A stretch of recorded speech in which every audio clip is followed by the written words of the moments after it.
Hello, everyone, and welcome to Random Number Generation, the GDQ Hotfix show about randomizers, the communities behind, and of course, the wonderful, supportive community members that even further surround that. I'm Skybills, your host, and it is my pleasure to welcome y'all to episode 142. What is time? Final Fantasy Free Enterprise, Final Fantasy IV Free Enterprise with Leggy, Starscream, and Zoe. How are y'all doing? Welcome to the show. Hey! Happy Pride, everyone! I am Leggy Starscream. I am the most recently added developer of Final Fantasy IV Free Enterprise, and I'm hanging out here with the ever wonderful Zoe, my wonderful wife. Hi, I'm Zoe. You may also know me as Milcode. This should be what's on the screen. I've also gone by MXZV and Zoe Vermillion, if either of those names ring a bell. I am currently the longest tenured developer on the Free Enterprise team, which is kind of weird to say. But yeah, I'm here with my wife, and I think we are the only wife-dev combo that exists in randomizers, so that's kind of neat. I mean, I think we're also like one of the very few people who have been proposed on a randomizer stream. Yeah, that is true. That did happen shortly after I became dev. We did propose to each other live on the Free Enterprise channel about nearly 5 years ago now. Yeah, that did happen. It is still the most viewed clip on Effie. It is. All right, well, I'm not gonna spend too much time because Zoe and I can flirt all day. Like, we live together. We can do this without y'all here. But for now, agree with the chat, though. Like, shout-outs to wives, you know? Yeah, wives are awesome. But we do have a video game, and I'm sure you want to see more than the starting screen. So we'll go ahead and get started in 5, 4, 3, 2, 1. So this flag set is one of the presets that have been developed for the latest version. We got nothing from the king. That's always exciting. Yeah. If you want to focus on doing game, I can kind of explain what's going on here. Because the keen-eyed may have noticed that during the starting screen at the bottom left, there was a new number down there. It says 5.0. After a very long wait and a lot of hard work by both Leggy and one of our other devs, Wylam, we are currently in the alpha phase for 5.0, the newest update to Free Enterprise. And with it comes a whole host of changes, a complete from the ground up rework of a lot of systems, as well as a lot of new flags. Like you see Yang here being accompanied by a treasure chest. That is because we have a new flag called K-Char, so K character, key items characters, where every place in the game that is a character check can now be set to also be a key item check. And in doing so, you can also get characters from non-character locations. So like if you are familiar with this at all, you'll know that like in the Baron Inn, you can get both a character and a key item there. And in doing so, you can get them in either order or top of the Earth Tower of Zot with the Earth Crystal. There's only 2 character checks in a key item. You could get 3 characters. You can get 3 key items, any which way you have it. This particular flag set we're playing, though, is called Holding Out for a Hero. It was designed by community member Inven, and it has quite a few of our new flags going on with it. Right now, Leggy is just going through Castle Eblin, looting because this one has vanilla monsters in a box, so she can loot this place for its high-tiered loot with no risk, unless she accidentally clicks the wrong box. Yep. And that's what I'm afraid of. Yep. How well do you remember where these boxes are? It's been so long since I've played vanilla.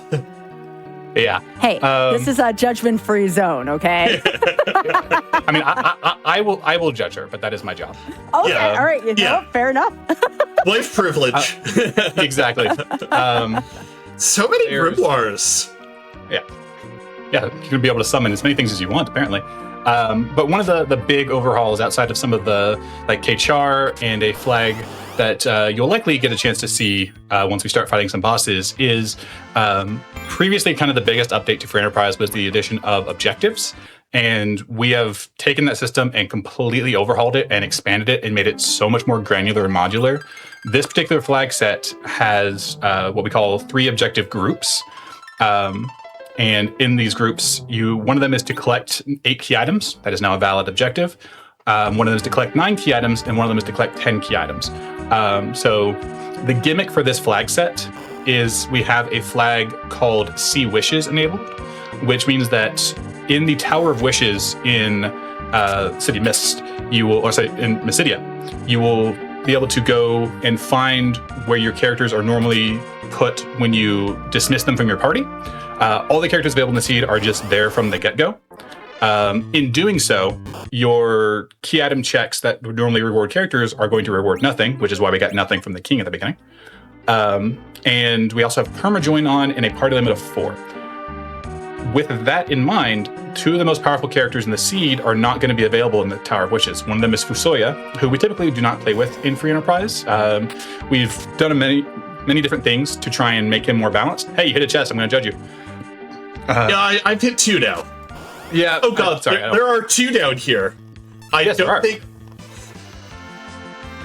Yeah, you'd think I would remember some of this. Yeah, you would think so.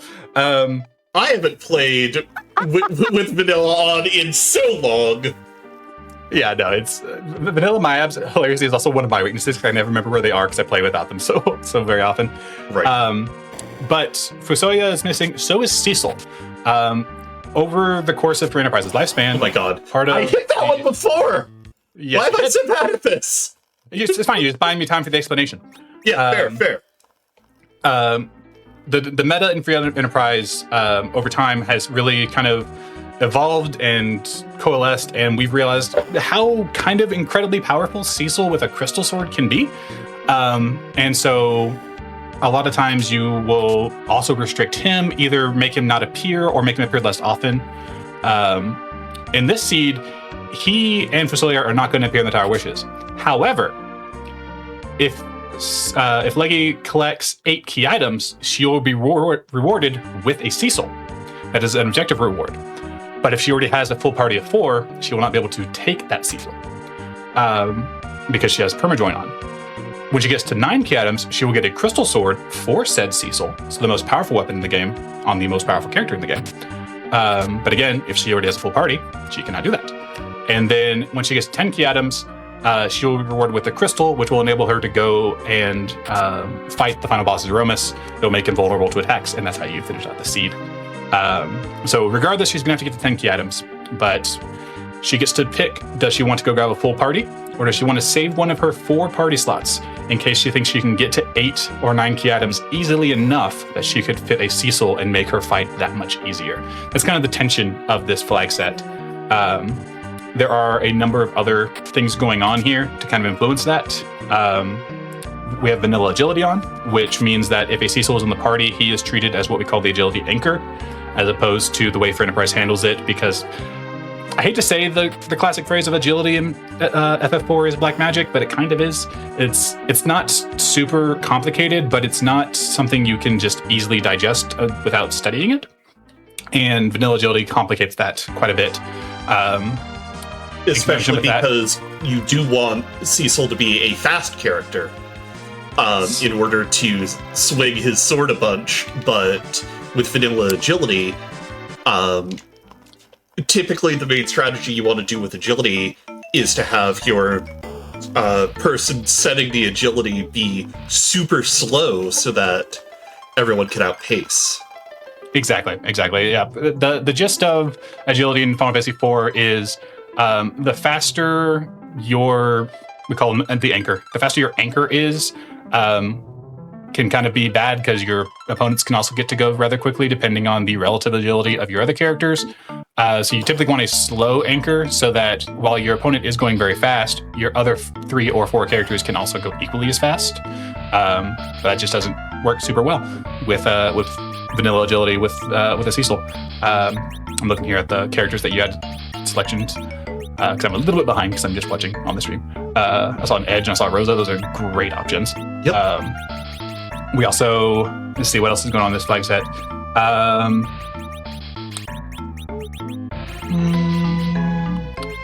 So to help further make the decision whether or not to save a spot for the Cecil more interesting, we also have no cursed rings. Cursed rings are a pretty powerful piece of equipment in Free Enterprise. They're normally really kind of useless in vanilla gameplay, but they nerf all of your stats by 15. So harkening back to wanting a slow agility anchor, we use them to make a character incredibly slow, and that allows other characters to go fast. Without that as an option, you know, the argument of, okay, do I worry about vanilla agility as much becomes more interesting. And we also have G-Warp on, which allows us to use a pretty well-known glitch that if you use Warp inside Dwarf Castle after what would be the vanilla Golbez fight, you can go back into the Crystal Room. Doing that in Free Enterprise allows you to get that key item without having to go through Sealed Cave, which normally requires the Luca key. Logic will never account for this because you can, once you have further left Dwarf Castle, you can no longer continue to warp back. So it's never going to be logical, but it can be a bit of a sequence break that can kind of catapult you forward in a seed. And that is only doable if you have someone with warp. The most common one is Rydia, because she gets it very early, but Palom is also capable of doing so. He just gets his much later. Beyond that, speaking of the monsters in a box that Leggy was avoiding, all of those that are either in the above world here, or on the Lunar Giant, or in the Lunar Path, are capable of being key item spots. We have gotten really granular with what you can do with monsters in a box as far as key items go, and this particular flag is called Myab Above. So that way you don't have to worry about some of the nastier underground fights or the ones in the Lunar Subterranean, which can sometimes be even harder than Zeromus himself. But it gives us more opportunities for key item checks to try and get to that 8, 9, or 10 break point. And with that, I think I'm mostly out of interesting things to say until we start fighting bosses. So I'm going to throw it back over to Lee for thoughts. You can talk about the boss I saw up on the mountain. I will be completely honest with you. I was staring at the flag set and I saw you up on the mountain, but I did not get a chance to see what the sprite was. Like, it was... I checked the boss. It was Dark Imps, but the normal character spot there was a pig. Ah, so it's a piggy. Okay. So piggy showing him in a character spot means that that's going to be that's a blank, right? Because I remember we added the piggies under... when we did a previous update, and we added in the C only free flag, which... or C no earned is what it actually ended up being in the final version. When I designed it to disable the earned characters, they get replaced with piggies, so they just don't join your party and they run away. So that shows that there was nothing there for her. Normally there would be a character there under the old flag sets, but now there could be an item there, but we saw a pig, therefore nothing. Also here down in Antlion Cave, also nothing. Hey, nothing. So what's going to be interesting, and I'll go ahead and mention it now because I don't know if and when it will show up. It's very statistically unlikely to not show up, but normally in Free Enterprise, when you see a boss, so we've seen Dark Imps, we've seen Water Hag, we can mentally go, okay, cool, we do not need to worry about Dark Imps or Water Hag appearing ever again. That is not going to always be the case. We have now the technology, since we've rebuilt a lot of things, to have multiple instances of the same boss appropriately scaled to their new locations in a seed. So we're actually running with a flag called B Chaos, which means that there is no limit to the number of duplicates you can get of a particular boss.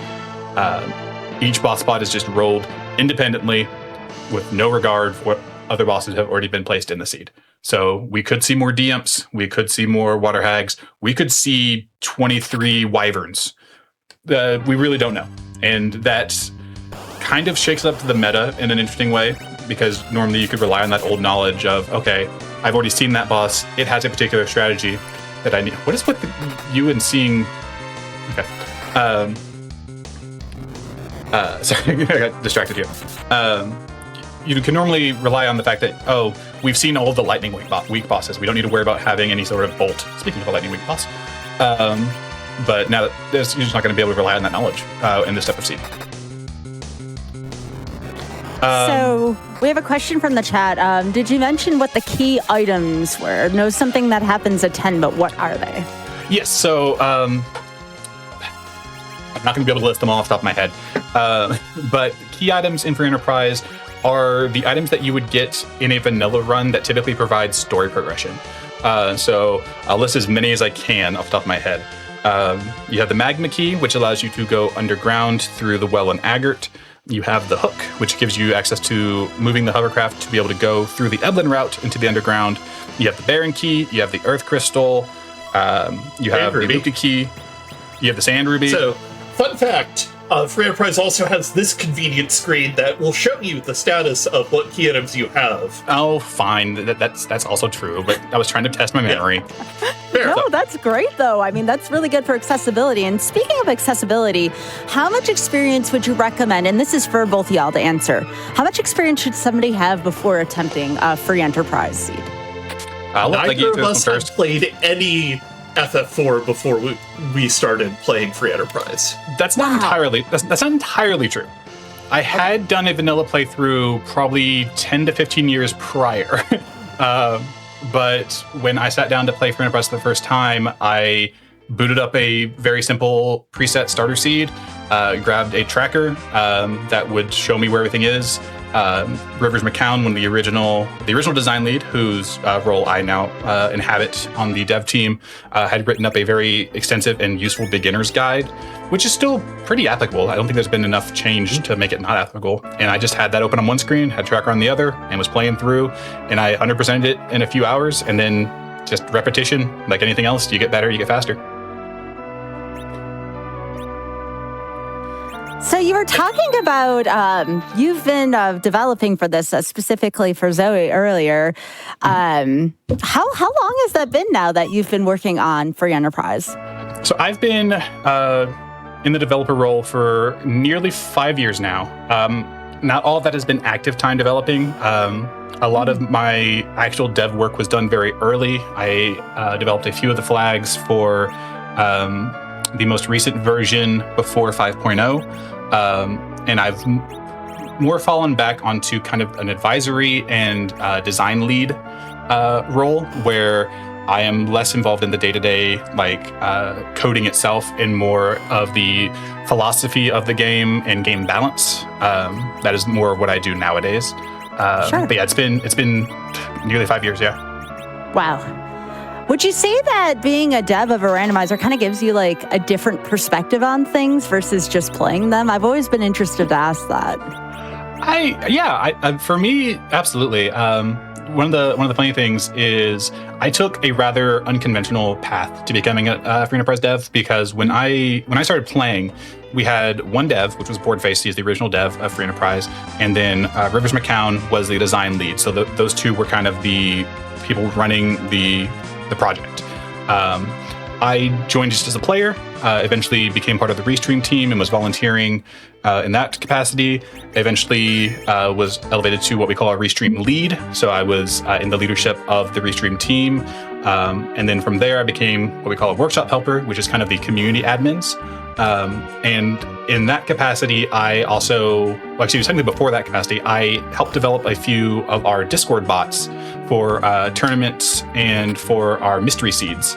And after seeing that sort of, reflexing that sort of skill set for the other community, I was reached out to by Board if I wanted to help develop, because he knew that his plate was getting too full. And I accepted. But as far as the perspective goes, it's very interesting. For the first little bit, my perspective didn't change too much. I still very much just felt like a player who just had a bit more of a peek behind the curtains. And I did my best to, anything that I felt could potentially give me like a competitive advantage, I was always very upfront in saying, hey, this is what I know. And I almost sometimes I would even post code snippets, because at the time we weren't open source. I would post the code snippet and be like, this is the relevant bit that I don't think is public knowledge, and I don't want to be relying on this. So here's it for everyone. We have since gone open source, at least as of what is the current live version. So pre 5.0 is currently open sourced. So all that information is just out there now. But I started to shift away from viewing it, it's kind of hard to put into words.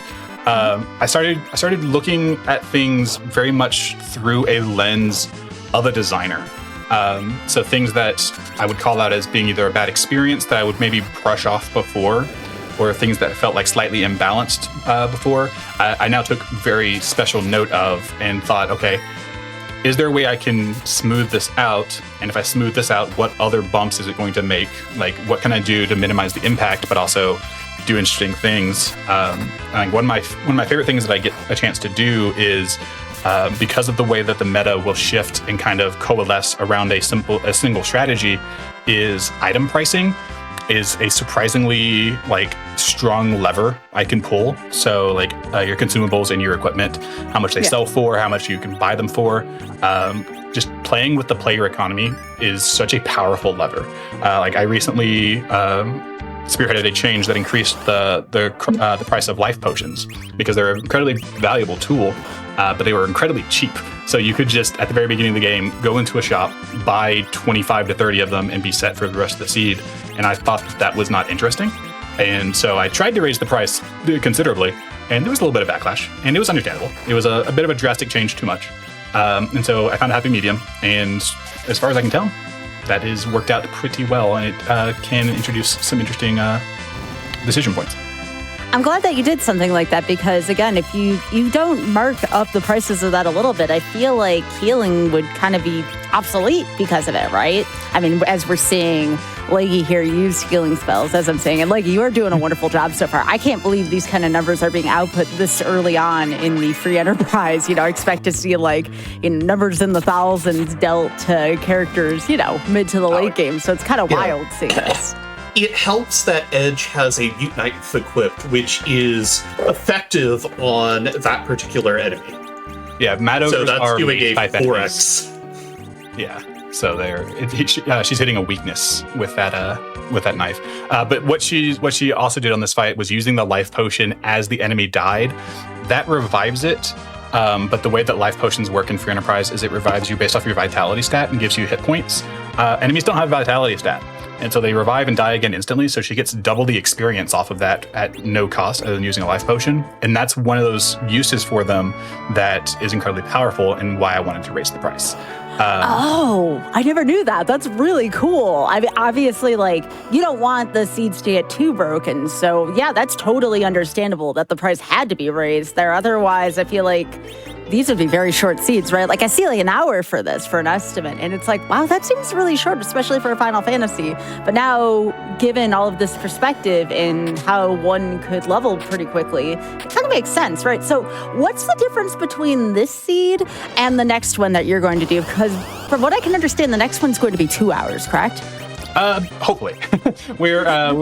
We're hoping it's going to be longer. It's designed to be a bit longer. We're actually not entirely sure how long it'll be. We're going to have to play it by ear, but it shouldn't be longer than 2 hours. To not go too far into the weeds on that one is going to be a dark matter hunt.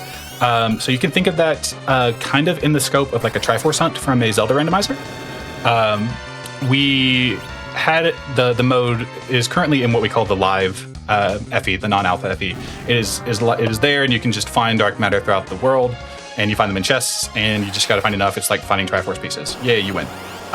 Now we have it hooked into the new objective system where she's going to get a set of quests, and each quest is going to be worth a certain amount of dark matter, and she has to get 20 dark matter gets her a very powerful weapon, and then 40 dark matter is going to get her the crystal in order to be able to go fight Zeromus. So that one's going to be a bit more scavenger hunty, whereas this one is a bit more of a curated linear experience. She just needs to collect a bunch of key items, which effectively just means do whatever checks are most efficient and hope you find key items there. One of the things I like the most... You're not finding key items. Yep, I noticed that. The game is being a rude randomizer right now. Yeah. Well, I think about it this way. It'll balance out, right? Like, we have, around 3 hours overall, maybe a little less with breaks. But I think that if there's bad luck in one seed, in theory, I find the luck to balance out in the other ones, because y'all were saying, I hope the next one takes 2 hours. So it's Final fantasy, right? There's going to be, the name of the show is RNG, right? So there's going to be some component of that. So when you were saying like, oh no, we're the key items, I'm like, I'll be fine. It'll be fine. I'm going to say something that will mean something to the other Free Enterprise players in this chat. My starting item was a hook. Oh no, I didn't notice that. Oh no. So your tone there was perfect. Yeah, so that means that she's probably so there's two ways to get to the underground in Free Enterprise. You can get the magma key, which allows you to go through the well in Agert. I mentioned that earlier. There's also the hook, allows you to go through Cave Eblin. Going through Cave Eblin requires 2 boss fights that in vanilla are kind of like mid-game-ish boss fights. And the way that their scaling works is depending on what boss gets placed there, they can be kind of rude. And so it could be pretty tough going to get underground if she needs to get underground in order to progress the seed further, which is looking ever more likely at this point. So that's one of the push and pulls here with this particular flag, that she's been holding out that character slot maybe to be able to get a Cecil. But if she has to go down that hook route, she might have to go back to the Tower of Wishes and just grab a 4th character and abandon the idea of having a Cecil this run. Yeah. Yeah, the chat just said in response to the whole hook thing, rude. Oh, yeah. Oh, yeah. So, is that like one of the worst starts you could have? Not inherently, because finding a hook does not necessarily mean that it is necessarily 100% guaranteed to be your path underground. Now that we've done a couple of checks, and I haven't found any other key items besides that sand ruby that gave me nothing, I'm doing a different one right now, in part because it's more checks, and in part because, oh god, I need experience points if I'm going underground. Yeah. Yeah. Chat put it the right way here. Magma key gives you the easy way. Hook means you have to take the hard way. We could still find a magma key and get the easy way, but it's not looking good. And Firebird Lover is right that part of going through the hook route is a 25,000 hit point boss. It's a bit rough. Was this vanilla? Sorry, I'm a little bit behind on the stream. No, this would be the back attack. Not quite vanilla. Sorry, I just saw the purple robe. Mylon Zed. Yeah. The Canadian Scarmalion. Yeah, I am sharing in Discord, love, if you want a closer. I did not see that. I'm so out of practice on hotfix. No, you're good. You're good. There we go. That's going to be much more reliable. Y'all are making me a little nervous about the start, though, just based on what everyone is saying and reacting so far. But, like, I mean, you've been on my show before. Like, this is standard fare. We know the luck that my show has. Yeah. Oh, yeah. And oh, go ahead. Hook routes are a standard experience within Free Enterprise. Like, it's rough RNG, but it's not, like, completely outside of the normal. Exactly. It's not the worst thing that could happen. It's something that you go, well, this seed probably got a little bit harder than I thought it was going to be, but it's not like, oh, the estimate has now jumped threefold or anything like that. Oh, no. I just laugh at cursed stuff. Y'all know that. Oh, yeah. Speaking of cursed stuff, this Bagtat Golbez is a little rude. So, like, is that like a little rude or is that like a lot rude? It's a little rude. It's a little rude. There could be ruder things here. All right. But so I want to explain what you just did here because it's going to make what's happening here understandable. So Golbez is a scripted fight that he will hit you with very powerful magic attacks, but you can use a Star Veil, which puts the wall spell on yourself, which will allow anything he attacks you with to be reflected back onto him. And he can technically deplete his own HP to 0 in that way.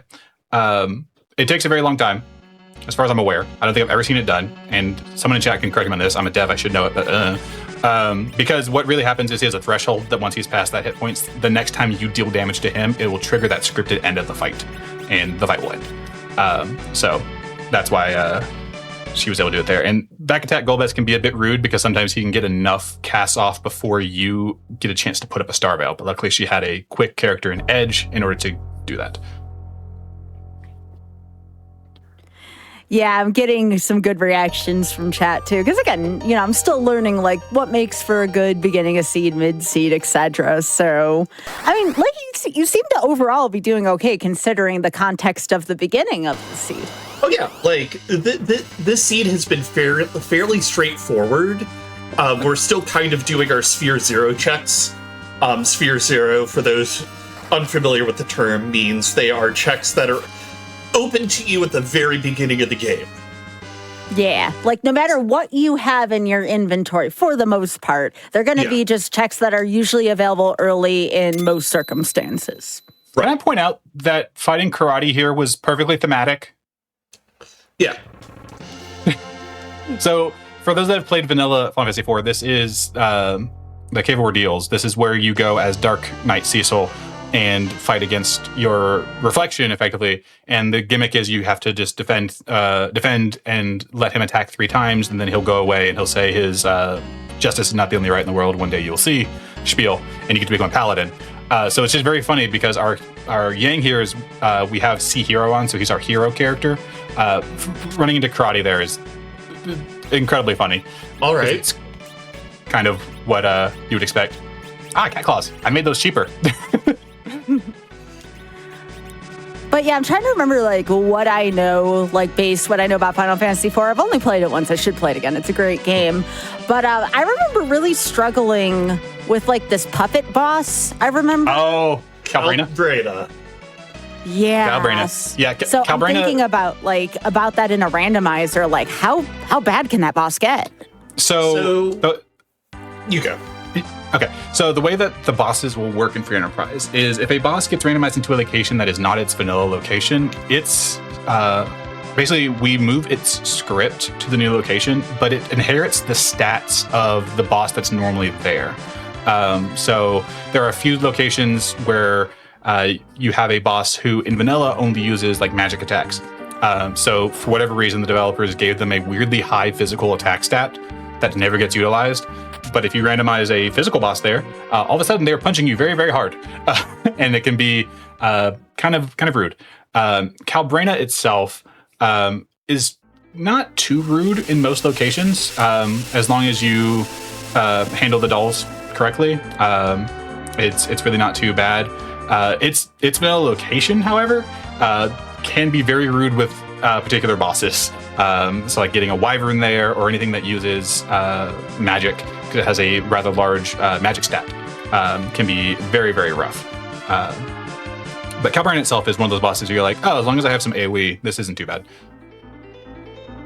Yeah, I just remember like that boss being really difficult casually, and I'm like thinking from a randomizer context, because sometimes, and this is where I tell folks, like you don't necessarily have to play every base game before a randomizer. Sometimes randomizers can make games a little easier. Maybe you get like a really late item early, and it kind of teaches you a little bit more about the earlier game because you get to take it at a better pace per se.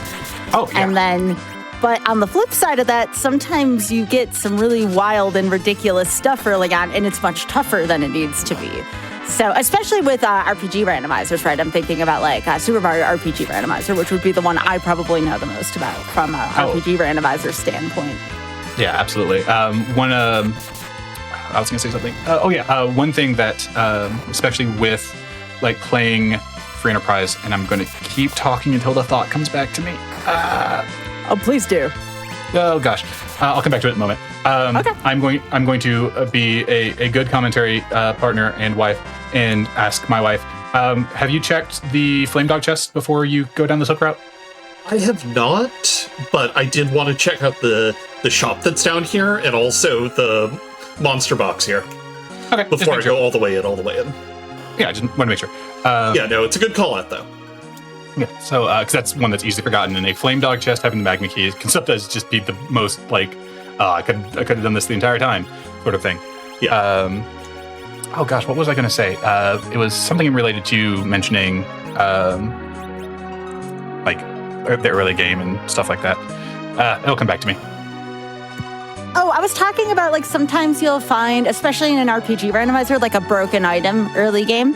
And it's like, wow, this isn't as bad as it seemed. I was talking about like, you don't have to play the base game all the time. And that's really the case, I feel like, with RPG randomizers especially. Haha, it came back. All right. So that ties into one of the big things that's, I hesitate to say mission statement, but I don't really have a better term for it, of Free Enterprise, is this, initially when Boardface and Rivers were in charge of it, this was designed as a randomizer for speedrunners to be able to flex their skills and do stuff that wasn't just grinding out FF4 speedruns. So a lot of the DNA of this game is as true to vanilla as it can be, while still allowing us to be random with it. So as opposed to another randomizer that is for this game, which is also fantastic, and I do enjoy it for just different reasons, the Lunarian Shuffle. That game it keeps the vanilla like story progression. You still go through the story in the normal path, but like your characters and your items and a whole bunch of other things can be randomized, like the stats and stuff. And that's also stuff that you can see in like SMRPG, like you mentioned. You can have a flag where like the equipment will have randomized stats. That's something we don't do in Free Enterprise. We want to rearrange the vanilla game in interesting ways, and let you lean on that vanilla knowledge. And in doing so, there's actually been new vanilla knowledge that has been discovered because of Free Enterprise. Most of it is not applicable to like traditional speedruns. But like one big example, which probably will not come up in this seed, and it's unlikely to come up in the next seed, is that Porum has an ability called Cry, which ostensibly in the vanilla game does absolutely nothing. It affects a particular like bite that has no use. The like common thought is that it's supposed to reduce enemy defense or something like that. It doesn't do anything.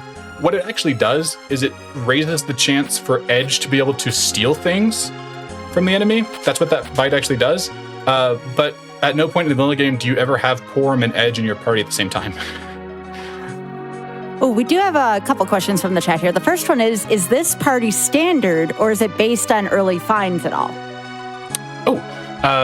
So this party is based off of the way this flag set works with the Sea Wishes flag. All the characters that were available to her, minus the potential bonus Cecil, were available to her in the Tower of Wishes. So she kind of got her pick of what characters the Sea decided to roll, except for Yang. Yang was set by the randomization, and she cannot change that. She's stuck with Yang. But picking Edge and Rosa, Edge is one of the better characters in the game for melee fighters, because he gets to wield two weapons, and he has very good stats, and his weapons tend to be very good. And Rosa is your best white mage option. Sorry, Porum. She's just better at healing. She has better HP growth, and she can even equip some equipment to make her a viable archer if you don't need her to be in the healing capacity. But in Free Enterprise, there's not. I wouldn't so much say that there's a standard party as much as there are roles that you typically want to be filled.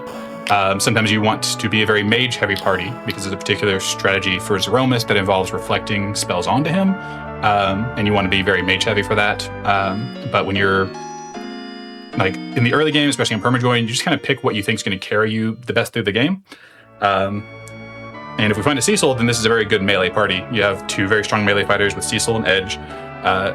Rosa can be your healer, and then Yang can be utility or even put out decent amount of damage at higher levels as well. And then we have another question about skipping chests in particular, and I think I'm going to reword this a little bit and to say, is there ever a reason to skip chests? Do we have a visual chest matches content visual cue where you know if you can skip a chest or not? So we do not have a visual chest matches content. The way that it works, depending on the treasure flag, and let me see which treasure flag we're under here. So I'm good. Okay, so right now we're under what we call T standard. So it's our standard treasure flag, which means there's really no like weighting to treasure chests. So aside from the fact that we have the vanilla monster in a box locations on, No, what, we don't? that was the flame dog chest in vanilla. Oh, you're right, that was. You lied to me. I thought it was. I thought you lied were to me. reading the flags. You lied to me, and I didn't read the flags closely enough. So disregard that. I'm no longer judging you for hitting those Mayabs in Edlin Castle, because I also wasn't paying close enough attention there. So let's back up. There is a reason to skip chests under most circumstances. There's two big reasons. One, you don't need loot. Like, you're not looking for anything. You've got your party equipped with what you want, so you don't need to waste the time on looting. Or two, you're in a location that has a monster in a box, and you don't want to accidentally hit it because you're not capable of killing it yet. So that would be the big reasons of skipping chests. This one we were looking for because Flame Dog is rather easy to defeat and can hold a key item with our flag set, and we're hoping it's going to be a magma key. Oh, wow. When you said easy, y'all weren't kidding. Nope, it's not big. No! Aw, heck. All right, so I have to ask you, like, are you starting to think of what a fourth party member could be? Are you giving up on your Cecil hopes? No. Okay. What's our key item count at? 2. 2? Okay, so still 6 more for Cecil? Yeah, but it's gonna explode soon, and once we get through the hook route, if I run into any sort of resistance from the hook route, I will go get Cecil immediately. Yeah, that makes sense. I mean, someone other than Cecil immediately.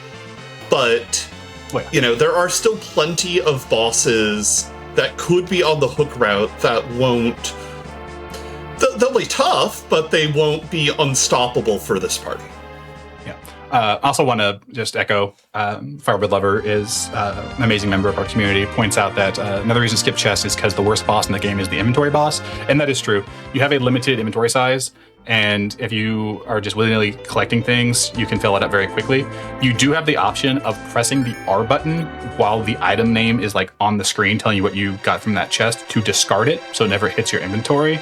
But that is also, again, slightly more added time. So if you don't need to loot, don't.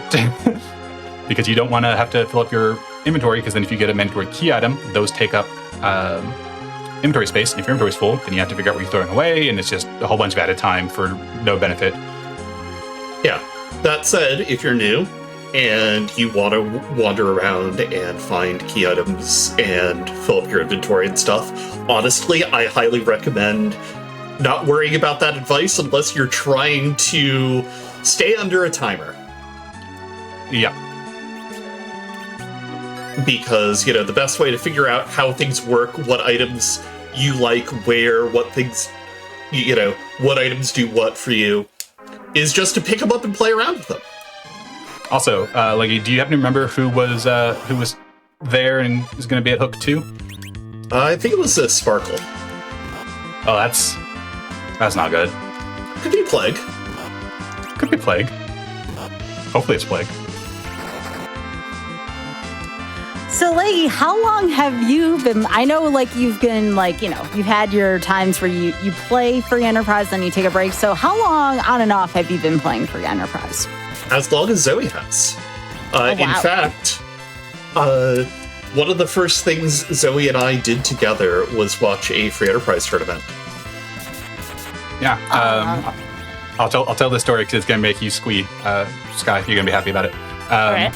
So shortly after Frost Fatale's 2020, when I was still on Hotfix staff and I was there as a producer, I went back to Texas, which is where I lived at the time, and me and Leggy had just recently started dating, and so I flew out to California to visit her, with plans that if the visit went well, that eventually I would probably move in because my lease was expiring in Texas, and I could just live out there with her. And then a certain something happened in 2020, literally 3 days after I landed in California. So we were stuck indoors for a long time, and with very little to do. And so we had a bunch of friends in the Free Enterprise community, so people like Demarine, like Inven, Scala Kitty, a lot of those people. And so I was like, you know what? I've been getting bugged to buy people to play Free Enterprise. I'm going to give it a try because I love randomizers. I was really big into C3R. I still am. And so I booted up. I did, like I said earlier, I played through it. And then Leggy was like, hey, we should maybe do this together. And at the time, I think it was the Football Gauntlet tournament was ongoing. And so we started to watch some of the streams for that tournament. And during the course of that tournament, we realized that, we want to live together. But the problem was all my stuff was in Texas. And so we took both of our cars and we road tripped from California to Texas, grabbed all my stuff, road tripped back, and each night in the hotel room that we were staying at, we would curl up on the bed and we would watch the Free Enterprise tournament. Oh, that's adorable. Yeah. That story is not too different from my own, except it was for me and off, like having to go back, get all the stuff, etc. Yeah. It's so cute. So this game, besides, Dev been playing through tournaments and just playing it in general, this has a very personal significance for y'all. I like that so much. Oh yeah, absolutely. Yeah. That's why it was a no-brainer when, like, we decided kind of early on in our relationship. At least I told Leggy straight up. I was like, hey, if you ever ask me to marry you, I'm likely to say yes. Like, I just got that out of the way super early. Once I felt like that was what my answer was going to be. And then we kind of hemmed and hawed about it for a while, and then we decided that we were going to get engaged, and we wanted to do it in a way that we kind of gave back to the Free Enterprise community. And so shortly after I became a dev, we scheduled I think it was like a showcase stream. We were showcasing something or other. I can't remember what we were showcasing. We were showcasing the showcase. Yeah, it was a false pretense. I was doing a showcase seed, and in the seed, because I just became a developer, I modified the game slightly to change a few things. So like on one of them, I changed the description of the ruby ring accessory, which is normally very useless. But it said a sign of eternal love. Also, D-Lunars, this is fun. It said a sign of eternal love. There's a NPC in the game who in the vanilla game says, I am a farmer. He's in Tomra. He's a dwarf. We call him Job Dwarf. And part of the randomization, he gets a random job each time, just from a big old text file. And so I changed that custom to say, I am a wedding officiant. And then we, at the end of the seed, I changed the Zeromus text to say, Stella, will you marry me? And she thought that she was going to propose to me on the stream. So like we both had our rings picked out. We already had them. We were going to give them to each other. And when she went to go ask the question, I let that play on the screen and turned around and opened up my ring box and caught her completely off guard. That's so cute. Oh my gosh. Yeah. I caught myself accidentally swinging into the D-Lunars and got because I remember how enemy scripts work. Yep. The D-Lunars here, this is rude. It could have been so much ruder. This could have been Ogopogo. Controller? Oh. Technical difficulties. Oh, there we go. But yeah, if anyone's interested in that, and if Sky doesn't mind me plugging it, Free Enterprise has a Twitch channel. Just twitch.tv/Free Enterprise. If you go to the clips, I do believe to this day it is still the most highly viewed clip, so it's very easy to find if you're curious on watching our proposal. So it is. I checked it recently. I linked the channel for anyone who wanted to take a look. So there you go. Oh, and thanks for the shout out, Richard. Appreciate that. By the way, I always want to give a shout out to Augendrocker, aka Richard. I would not be where I am without Richard, so much love to you as well, Richard. Richard is great. Definitely enjoyed my time working with him back in the day. So. But no, thank you so much for telling us that story. That's so heartfelt, and I love stories like that. I really do. I thought you'd enjoy that. Yeah. As for the game itself, so when we mentioned earlier that there was a sparkle, so most of the bosses, there's a big old asterisk next to most, you'll be able to see what, if you can see their sprite, you'll know what boss it is.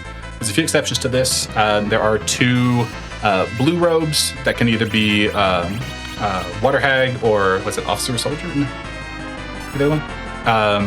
And then there's two purple robes is either Mylon or Mylon Z. And then the Lunar Sparkle represents all of the bosses that are on the altars of the Lunar Subterranean. So there's a lot of Lunar Sparkle. So seeing a Lunar Sparkle here meant that it could be D-Lunars. It could have been Plague. It could have been Pale Dim. It could have been Wyvern. It could have been Ogopogo. Ogopogo would probably be the rudest. An Ogopogo hook seed is generally very bad.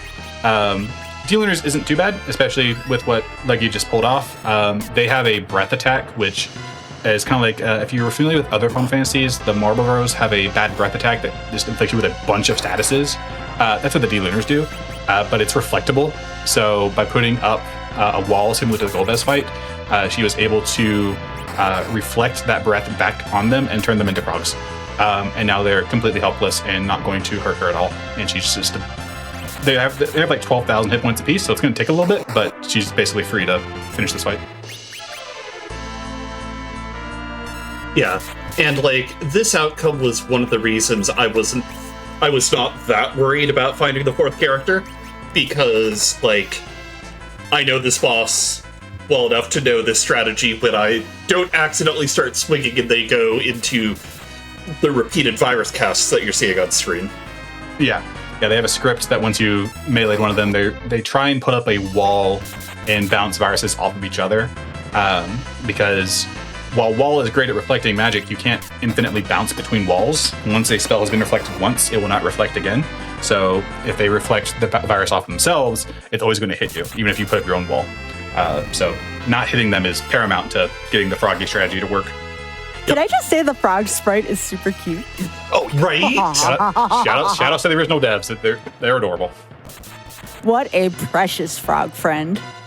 Oh, also, chat asked a question and was answered in chat, but I do want to say it on the stream itself. The yellow numbers that are showing up, those are crits. I think that's new to 5.0, that we've actually given a visual indicator to crits. Yep. Normally, I think it used to just be an audio cue that was honestly not even that easy to notice. They're not super common. They're not super useful in most cases. There's actually a bug in the game that can make it so you can't crit ever with certain characters. But that's just SNES era programming at its finest. Like, I know that these enemies can be ferocious, but I also kind of feel bad for the frog. It's just kind of sitting there being its happy self. Yeah, just a little happy frog. It's sad. It's just trying its best to cast spells and it can't. Yep. I mean, it is taking a beating. Yeah. And there we go. So that is, we are now through the hook route. We can now access the underground, which gives us access to a bunch more checks. And she didn't have to sacrifice that fourth party slot. So if she manages to hit on a chain of key items here, which is looking likely, considering how sparse the overworld was. Oh no, a pitfall. Why did you not avoid the pitfall? Look, I've told you I'm a little rusty. You know. So that is a ongoing gag. That is a mandatory pitfall. So no, I get you. And also there's nothing wrong with being rusty. Although someone said in chat, "Is this mercy kill?" No. No. Look, all I'm gonna say is, you know, I need to figure out where you got that scythe because I need one. Oh, it's just honestly, it's just a Halloween prop. Hell yeah! You've got plastic. You've got a keyblade upstairs somewhere. Oh, true. I mean, that's awesome. All right, so we are now underground. Please land on the correct square. Let's try it. Our entire relationship dynamic is me giving her a hard time for the past 6 years. Yes. No, I am nearly 7. smiling like a fool. You know what? Off does the same thing with me. Like, if we're playing a game together, just calls me out and everything. It's like, come on. Anyways, you were saying? So we're in Sylph Cave here, and this is one of those locations where we talked about skipping chests. There is a number of very nasty monsters in a box in Sylph Cave, and because, as we learned, we are not in fact on vanilla Myabs, opening any chest here, while it could have some decent loot, it's not weighted any higher because Bronze T standard, so the risk reward is just not there. But Yang went and talked to himself because that will unlock the ability to go talk to Sheila and get a key item check later. We call that Sheila 1. Sheila 2 is when you come down and bang Yang over the head with the pan, and then Sheila gives you a reward for that, which is all from the vanilla game. But as you may have noticed, this is the open world randomizer, so there's, aside from the key item checks and what it gates you from, there are no story flags that are like preventing you from doing things. Yeah, otherwise the hook route is supposed to be done after your first time going underground. Yeah. So we're here in the Land of Summons. There will be a key item check in this treasure chest. It's kind of a unique treasure chest in that it seems random, but it's a key item. We got a rat tail. That's really great. We can turn that in and figure out what's going to give us. Yeah. Which could be another key item. And there's also 2 bosses down here. They're in vanilla. This is where you would fight Leviathan and Asura. And Leviathan is one of those spots that has kind of weirdly high physical attack. It can punch very hard. So it's these bosses right hand for edge, right? Just do both. I'll explain what that is in a moment. Is that glitch even on? Yes, it is. Okay. I'll explain that in a moment. But yeah, so these 2 bosses that we're going to see are kind of late game bosses in vanilla. So she's unlikely to want to be able to try and fight them now. But if she sees a boss that is particularly easy, like it has a script that we can abuse, she may go ahead and opt to go heal at the inn and take a fight here to try and get a key item. Neither of those looked particularly fun. CPU's not bad there, but it's long. Yeah, it's also just useful to know who's there so that if I want to come back and fight them later, I feel better. You can be more equipped. Like, it doesn't actually have the mute knife for the Magus Sisters though, so that'll be handy if you need to come back. Yeah, it was useful when I fought the first set of Magus Sisters. I didn't realize that was our first 2. But I do now remember the other Magus Sisters. Blech. What was the question I was going to come back to? Does anyone remember? Trying to think. I'm not sure. 3 years of microphone rust. I forgot how to remember things. No, you're not. You are not the only person who does that. I promise you. Oh lordy. Maybe Chad will bail me out. The rat tail. I don't think that was what it was, but I'll say it for now. So the rat tail that we picked up earlier with the hook in hand, we can go turn that in, and we will be able to get a key item check. I don't actually know what does vanilla rat tail give? Is it the adamant rock? It's the adamant rock. Good adamant rock. Yeah. Okay. Yeah. So that is the pigtail gives the armor. Back row glitch. Yay! Thank you, chat. Chat build me out. So the back row glitch. So Leggy did a thing when asking me about the handedness of edge. There is a glitch that exists, and it was normally just omnipresent in Free Enterprise. A little while back, we actually made it so that it is a toggleable flag. So we have what we call the G flags, are various glitches that we have made fixes for from the vanilla game. But if you want to leave them on, you can enable them. So like I mentioned earlier, like G warp is a thing. The thing using the life potion on enemies as they die is a glitch as well. We call that G life. G back row. In Free Enterprise, there's 2 rows for your party. You have the front row and the back row. And from the back row, if you try and melee out of the back row, you are going to take an accuracy penalty that is going to very much reduce the amount of damage you do. Similarly, if you're trying to hit an enemy in the back row, regardless of where you're at, you will suffer that penalty. There are certain items in the game which are considered to be ranged weapons, which will set the back row flag for your character. In vanilla Final Fantasy IV, there's no mechanism with which that flag ever becomes unset, even if you unequip the ranged weapon. And so by putting that boomerang onto Edge, which is a ranged weapon, she has now back row glitched her Edge. So if she can stick him in the back row, he'll take less damage from enemies because he's a back row character that are trying to melee him. But he will be able to attack with his full accuracy regardless of the weapons he has equipped. Also, I don't know if you saw my item from Sheila. Darkness Crystal. Yep. Yeah, so we can go to the moon. But first, I'm going to do my chores. Yep. Turn in the rat tail.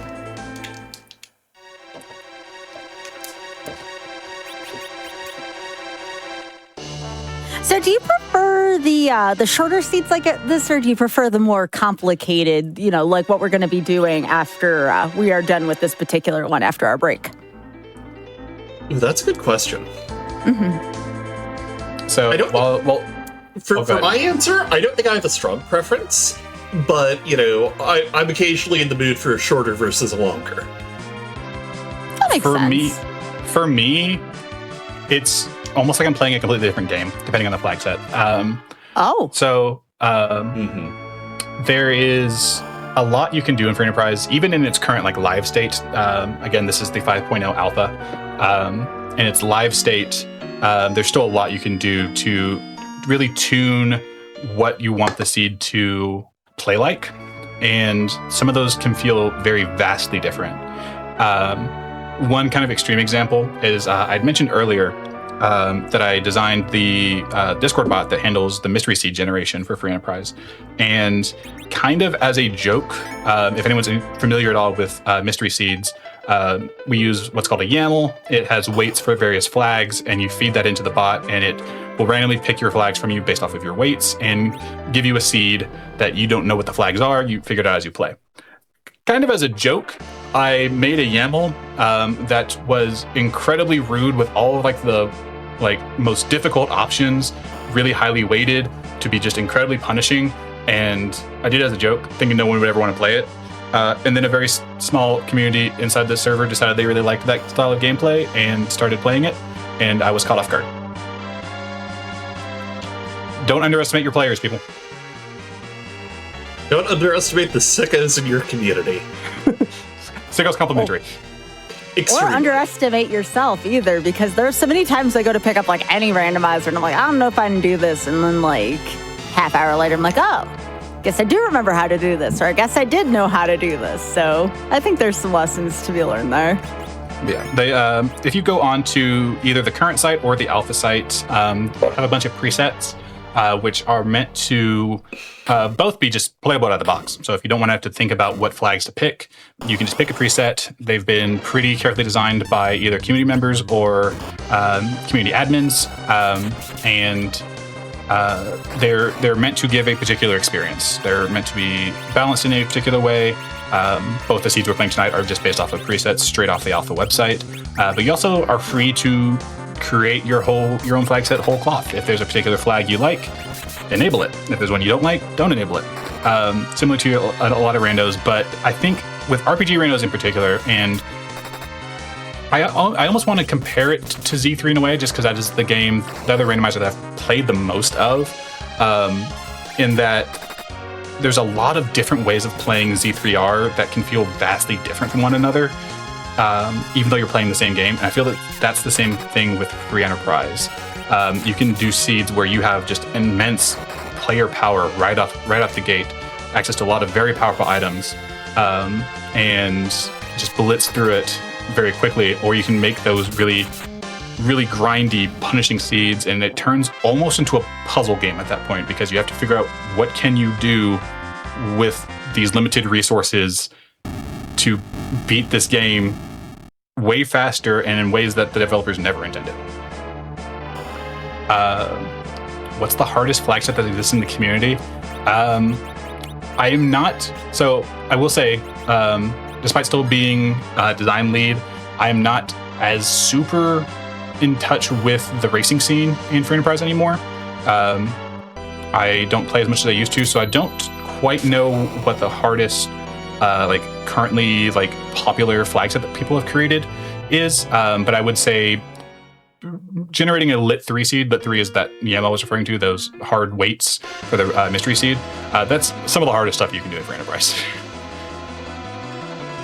And there's bound to be things that you can do with it with 5.0 to push it even further. Oh yeah. Okay, Tower Key. Hey, Tower Key. Yeah, you can do some absolutely wild stuff with, right now we have permajoin and party size 4. So normally the party size in Final Fantasy 4 is 5, but we have a limit on it that gives us only 4 characters. And permajoin means we can never replace a character once they've joined. You can go as extreme as party size 1. You can make it so the only character that exists is Edward, who is by far, I hesitate to say the word worst or weakest, but the character with the least... The glassiest cannon. Yeah, and even then, he's not a very good cannon unless you have a spoon. And that's a flag you can turn on or off? Yeah, so you can... if you feel like punishing yourself with a very difficult seed and that is your style of gameplay, you can do that. Tricker's Trial. Yeah, Tricker's Trial is probably the hardest club. Yeah, that is... I can't remember if that is still based off of the Lit 3 YAML or if that has been tuned since, but Fiber Lover has a good call out there. Mm-hmm. Someone said, what is the most special gear-dependent character? They were talking about Edward, I assume? Yeah, so normally Edward is a character you don't really get for super long in vanilla Final Fantasy IV, so a lot of his gear is not particularly good for an endgame fight. But we... And by we, I mean Boardface and Rivers, because this predates me being a dev, have a flag that you can enable called the Spoon flag. Normally in the game, you can get a spoon as a reward for, I think it's the reward for bonking Yang with the pan. It is. Yeah. And it's an item that is technically classified as a weapon, but no one can equip it. But it has a very high attack stat, and it's meant to be something that Edge can throw as a ninja. He can throw weapons for just a lot of damage. But because of the old translation of Tella calling Edward "you spoony bard," we have made it so that if that flag is enabled, Edward can equip the spoon, and it is an incredibly powerful weapon, and he actually then becomes capable of doing some pretty substantial damage. That flag is enabled in this flag set, but unless Leggy finds a spoon and decides she doesn't want a Cecil, I don't think we'll be seeing it. Yeah. So how much time would you say is left in the seed, by the way, just so I know? It is hard to say. What's our key item count? 7.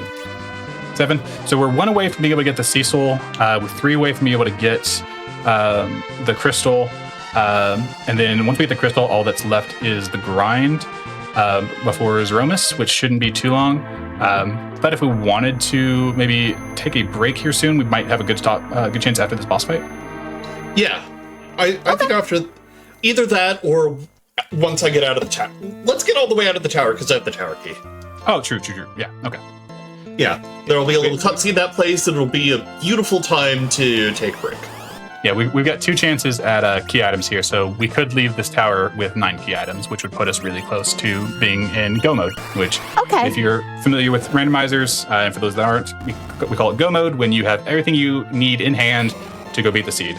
And then after that is just how many levels do you want to get to make your Zeromus fight easier? It sounds like we're close though, so why don't we just go ahead and make sure we finish the seed, because there's going to be some setup anyways after that. So okay, sounds good. All right. Anyways, you were saying Leggy before? Yeah, and one of the things that Free Enterprise has going on, like, I don't remember what I was actually going to say, but I will say things. Because, like Zoe mentioned, once I get my key items, I'm going to want to start grinding.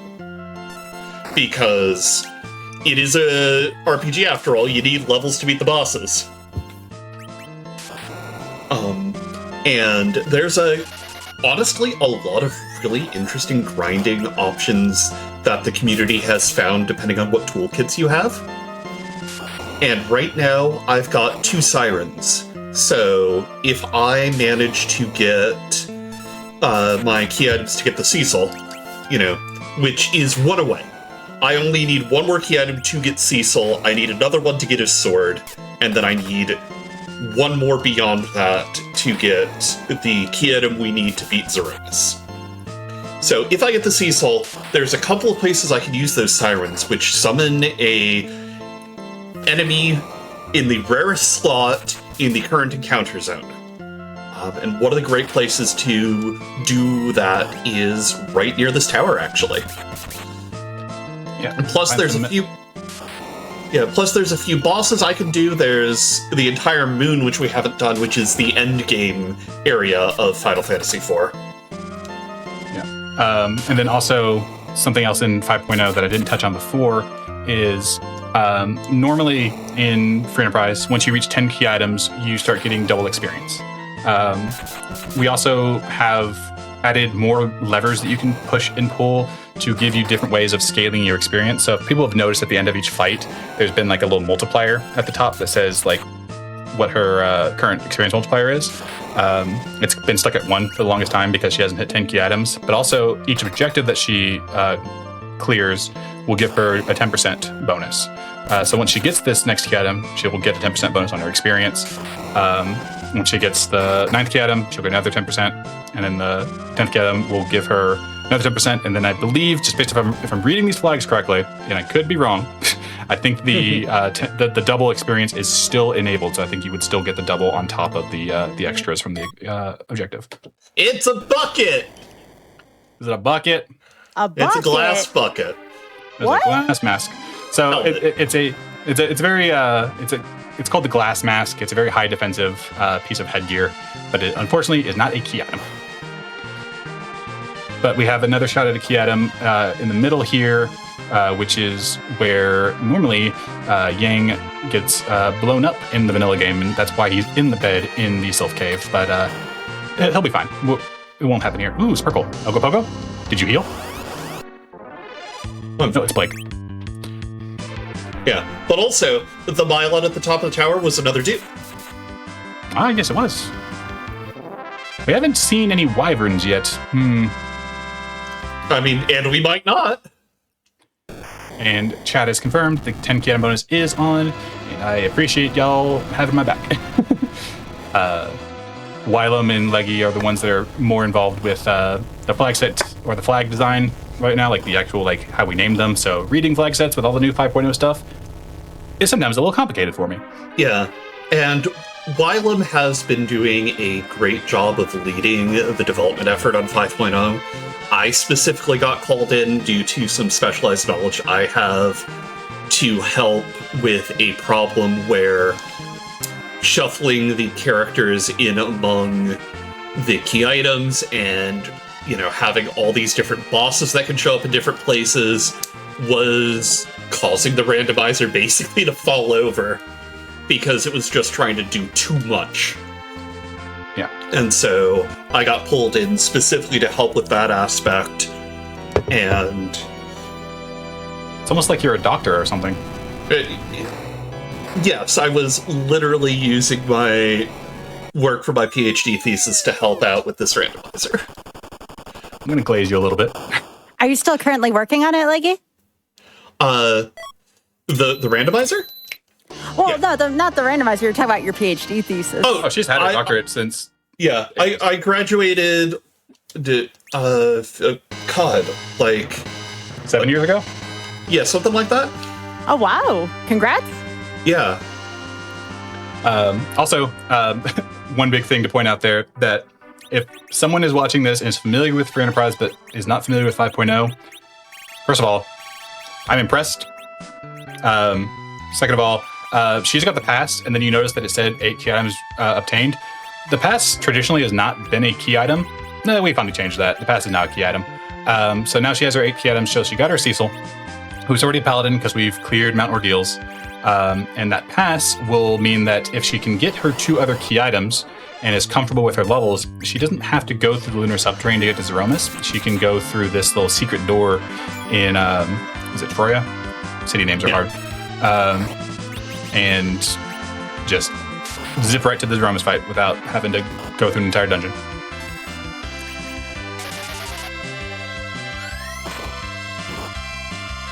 Now, these yellow dragons can be way easier to fight. You can one-shot their eggs, but we are a little weak, so we are taking it a little... But Cecil just gained 20 levels, which is definitely going to help the cause a bunch. Yep.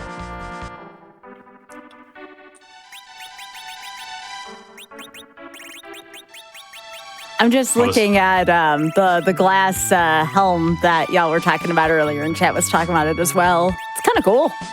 Yeah, like it's a very, very physically powerful, and it doesn't reduce, like I saw someone in chat say it reduces physical damage to 1. It does that for a lot of low-level enemies, but against the higher enemies, it still has an impact, but it's not quite that good.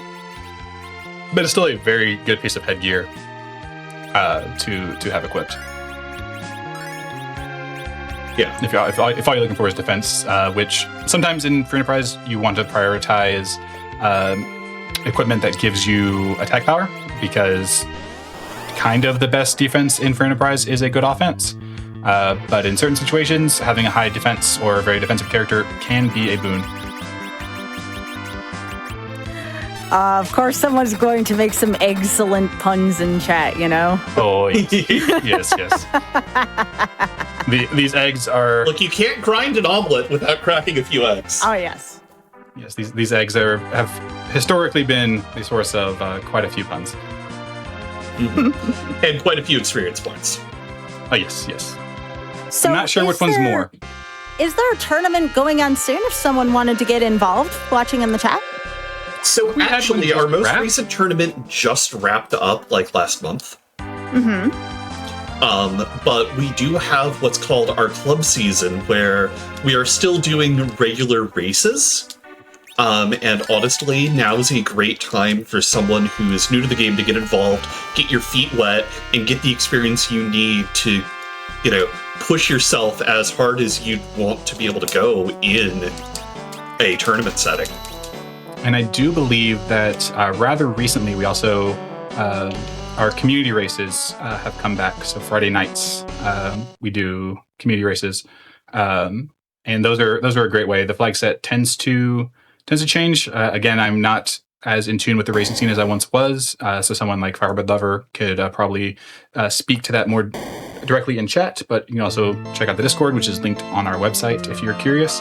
And that's a great way to, if you're nervous about racing and you're interested in racing, community races are a great place to start. That's where I got my first race experience, and it is an incredibly fun time. The community is incredibly welcoming. We have an entire channel called the Newbies Corner, which is dedicated to, if you have a question and you're new, ask it there. And we have an entire team of people called Sages, who are people that we have determined are knowledgeable in the game and have shown that they have a very good sense of helping people, and they're kind of our trusted voices to help people learn and answer sometimes even the more technical questions, like stuff that I've been asked where I've been like, I kind of remember this.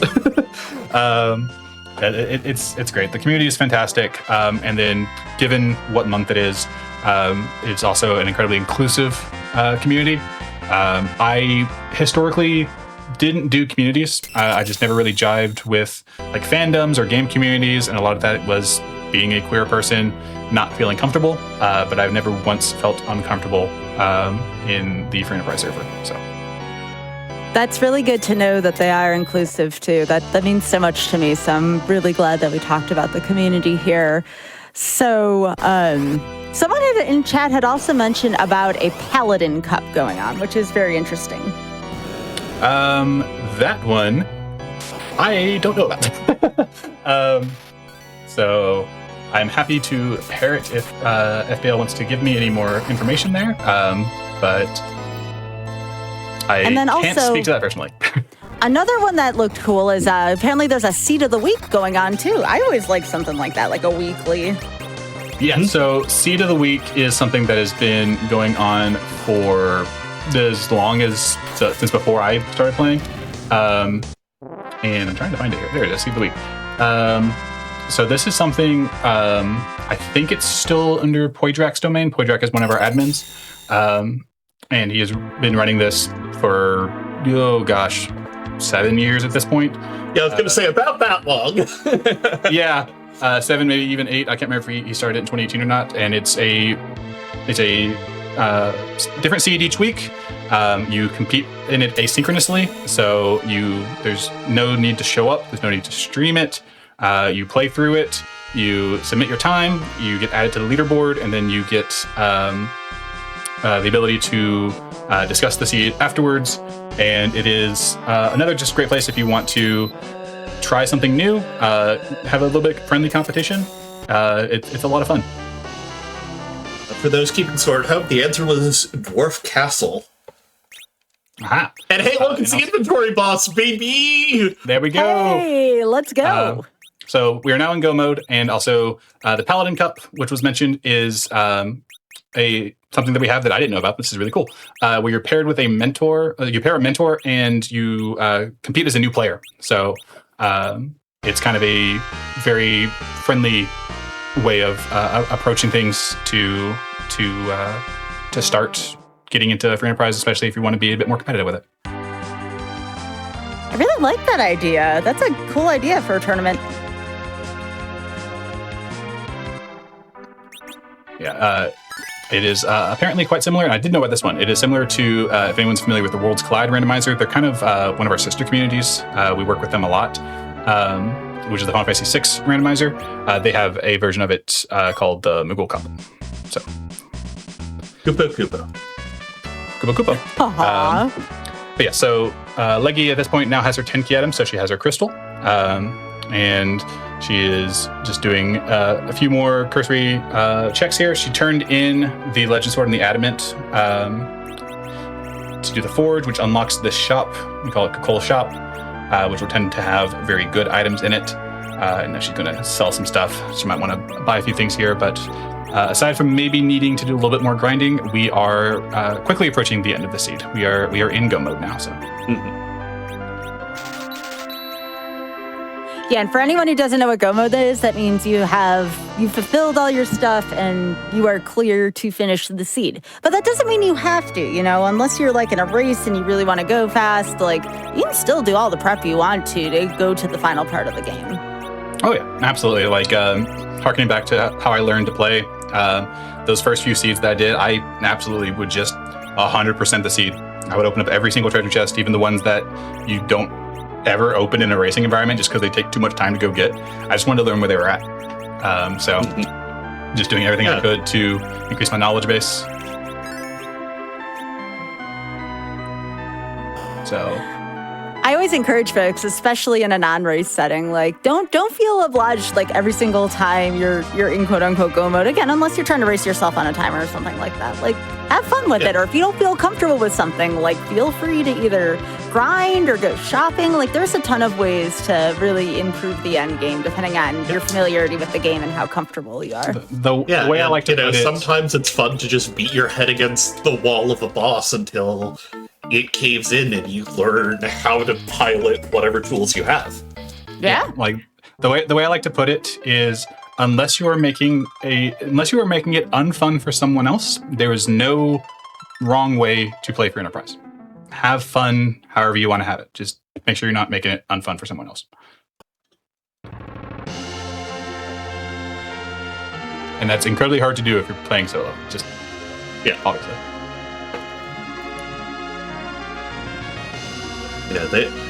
There is a strong racing culture in randomizers because a lot of randomizers came out of, well, imagine playing games quick on this channel.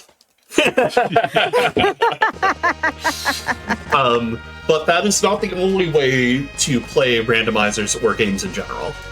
And, shout-outs to people who are taking their games and making their own fun with them, however that makes sense.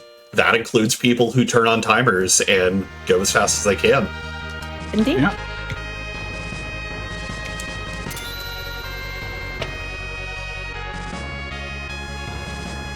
Moon! Oh, we're going to the moon. Heck yeah. I was just about to ask, what is there left to do now you're in go mode? Just go take on Zeramus? Get out of her 30s. Yeah, she needs some levels, and then she'll be ready to go. You typically want, depending on how comfortable she is with her Zeromus fights after a bit of rust, she's going to want Cecil to have probably around 2,400 hit points, and Rosa relatively close to 2K to be able to survive the big bangs. There is a mechanism in the game by which you can nerf the damage from the big bangs. The timing is a bit tight. It takes a little bit of setup, but it can reduce the damage you take to closer to 1,200. You can get by with some very low-level parties if you are... And it helps that the first one's free. And the first one's free.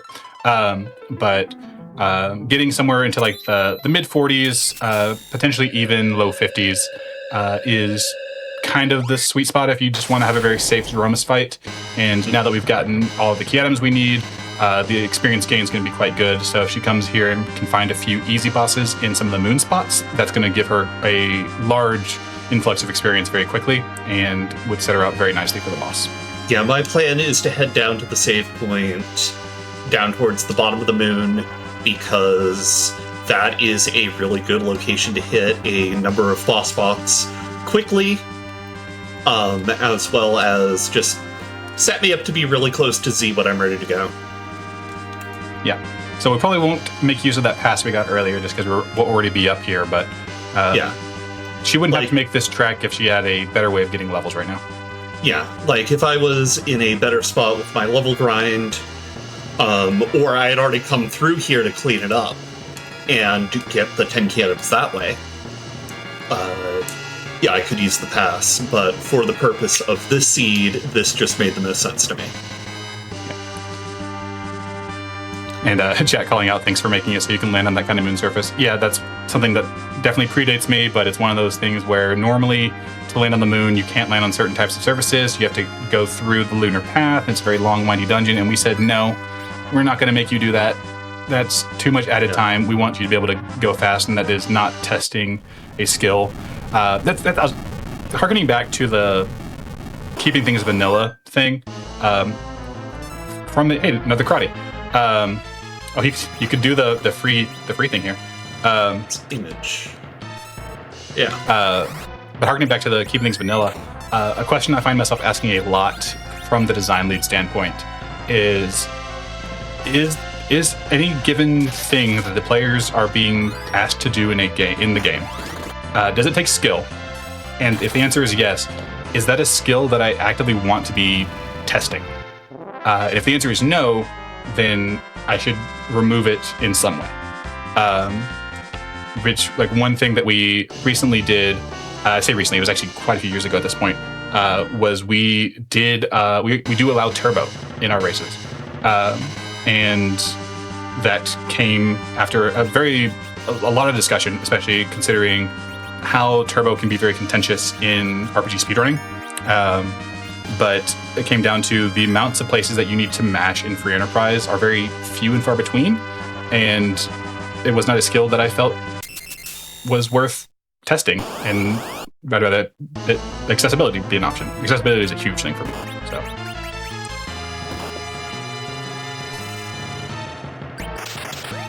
similarly, trackers, being able to use auto trackers was something that we went back and forth on for a while.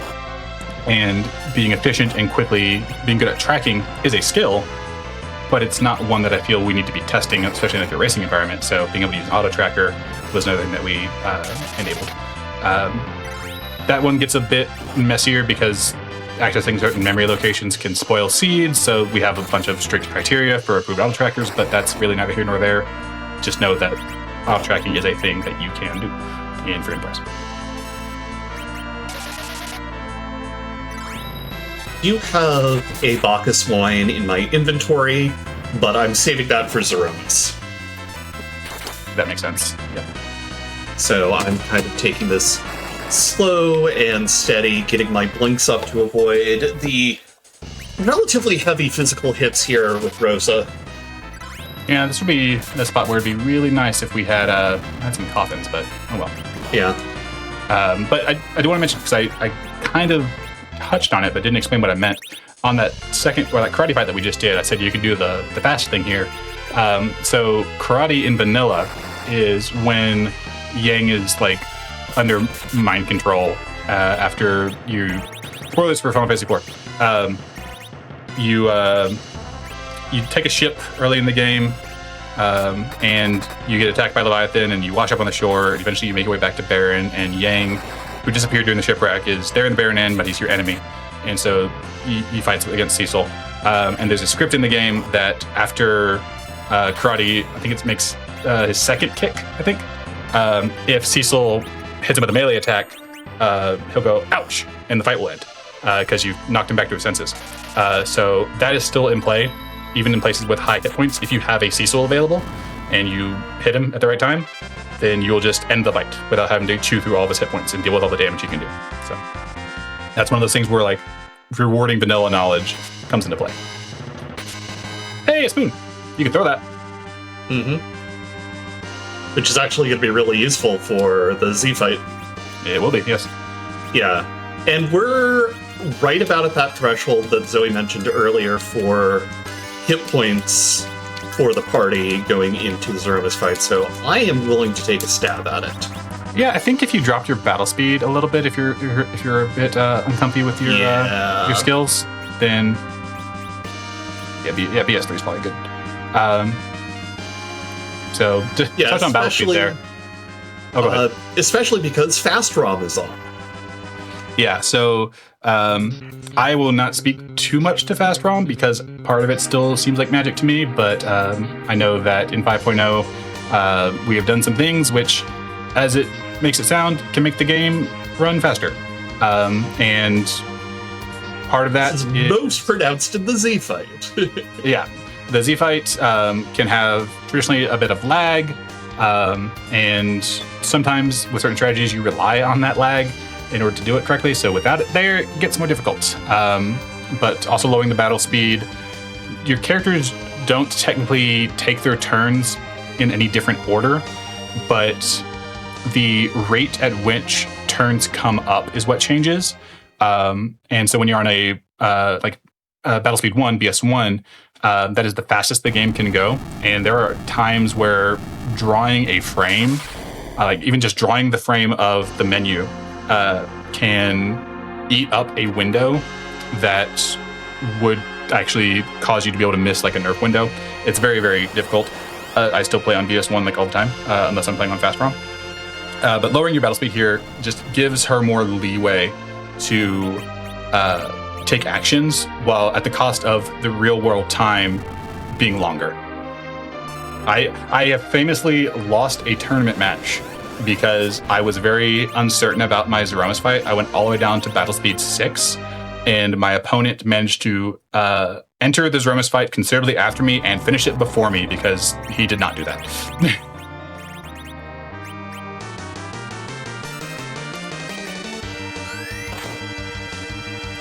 Oh my gosh, this background, I always forget about this. I'm like, oh yeah, the parallax. And then for those that haven't seen Free Enterprise before, I forgot to ask the question. We normally will ask, like, whose butt are we going to kick tonight? And that is because we have a very large library of sprites that can be randomized rather than just facing the same old boring Zeromus sprite that you would find in vanilla. If chat can point out who LeBlanc is and what LeBlanc is from, please enlighten me. I'm 90% sure this is LeBlanc 10-2. Is it 10-2? Yeah, 90% sure. So, yeah. And also when we say Z fight, we mean Zeromus fight. It means this fight, even if it's not visually Zeromus. Yeah, we have a very large number of these that can be randomized. I think it's like over 700. Most of them were done by Scala Kitty before Z stepped away from being on the team, and a number of them were done by Boardface. That's ouchies. And that's on BS3. Yep. Do you have you zerked up Yang too? I'll just say, do you have Yang able to be a chemist? Okay, so. Well, you might be able to recover. Nope. Yeah, we're gonna go ahead and reset that out. Yep.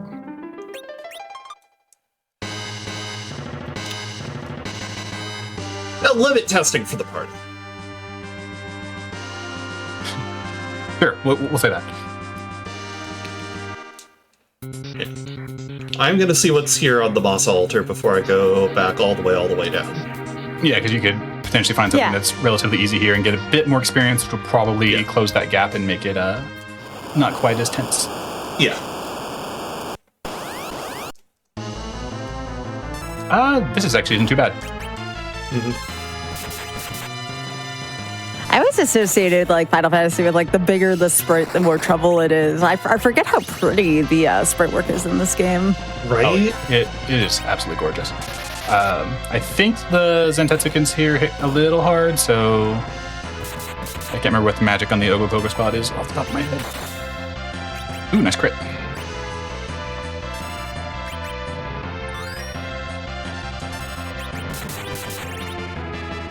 Oh, I am out of MP. That's exciting. You've got an elixir kicking around, I think. Oh, yeah. But I want to save that for Z if possible. Oh.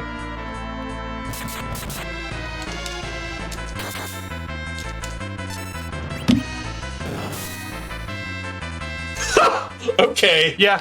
Like I was like, I'm pretty sure it's kind of rude here, but if you can win the race. Yeah. We're gonna drop down the battle speed to 5 and go again. Okay. Because, again, you know. This is how it be when you don't, because we didn't find sirens in these shops, did we? No. Did not see any sirens. Yeah, so sometimes how it gotta be. Yep. So we'll take the Zorma's fight again, take it a little bit slower. Yeah, and if I wipe this one up, we'll call this seed and go on to the next one, because I do want to make sure we have enough time to show off the other flags we've been working on. Yeah, the seed. Certainly. The seed. Aside from the, it's academic at this point. It is just needing to finish the seed.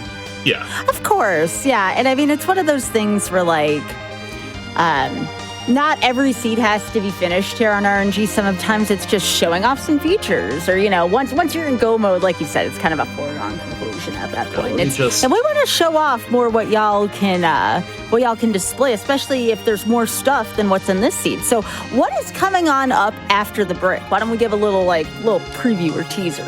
Let me pull up that preset so I can go over it. So I mentioned earlier, but I'll reiterate here. So the next one we're going to be doing is our Dark Matter 5.0 edition preset, which again is on the 5.0 build. This one was designed by Flurry, who was actually in chat a little while ago. Shout outs to Flurry. We'll be given a collection of quests at the start of the seed, and each of those quests will reward a varying number of dark matter. Getting 20 of those dark matter will give us what we call the super weapon, which is basically, if you've played Final Fantasy IV Advance, there's a bunch of weapons that were added in the end game of that we have ported over to exist in this version of Final Fantasy IV. So she'll get access to one of those, and getting all 40 dark matter gets her the crystal, which will enable her to come and fight the Zeromus boss. Beyond that, the treasure distribution will be a little bit different. Her characters will not just all be available in the Tower of Wishes at the start like they were this time. Instead, those character checks where she could sometimes get key items basically, there'll be a lot less she got nothings happening. She'll be getting characters or key items technically more often. And just making sure if there's anything else I'm missing here.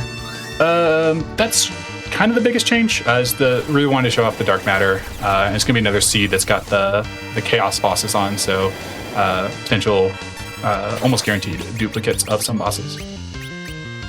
But showcasing the dark matter and what the character key item shuffle looks like without Sea Wishes being on, causing all those nothings to appear, is what we wanted to show off next time.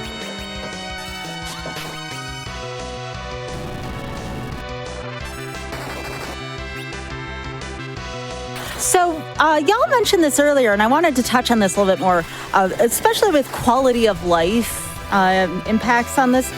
I noticed there hasn't been as much flashing in this, which I really, really appreciate. I was actually, when you started the sentence, I was like, I think she's going to ask about the flashing. Yes.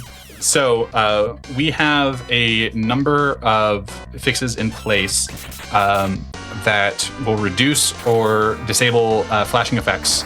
And traditionally, that was a toggle that was defaulted to them being on. And so when you start a seed, you can do a bunch of options. You can name your characters beforehand. You can change the color of your menu screen, and you could disable the flash effects. Correct me if I'm wrong, but I don't think I'm wrong, because I made a push for this. That is now, the flash effects now default to off. That is correct. For people that want them enabled, they can re-enable them, because I know some people have valid reasons for liking them, but it's, as I mentioned earlier, accessibility is a huge thing for me, and I have in the past had a partner who had mild epilepsy, and those that could trigger an episode. And so we try and be very, very direct about that. And there's other places where strong effects can appear. There used to be a glitch in. Oh, yeah, we're gonna have to call it after this one. Yeah, we're gonna call it here. We'll be back for you, Zeromus. Don't you worry. We'll get you next time. But we also, I'll finish this real quick. We did have another glitch that if you tried to warp out of Mist Cave, which is like the very first dungeon in the game, it would like make the screen go bright yellow for no reason. And we had a community member actually develop a fix for that we implemented and then credited him in the credits for. So stuff like that is very near and dear to me. So on top of being design lead, I really try and make a focus towards accessibility and quality of life whenever possible. Mm-hmm.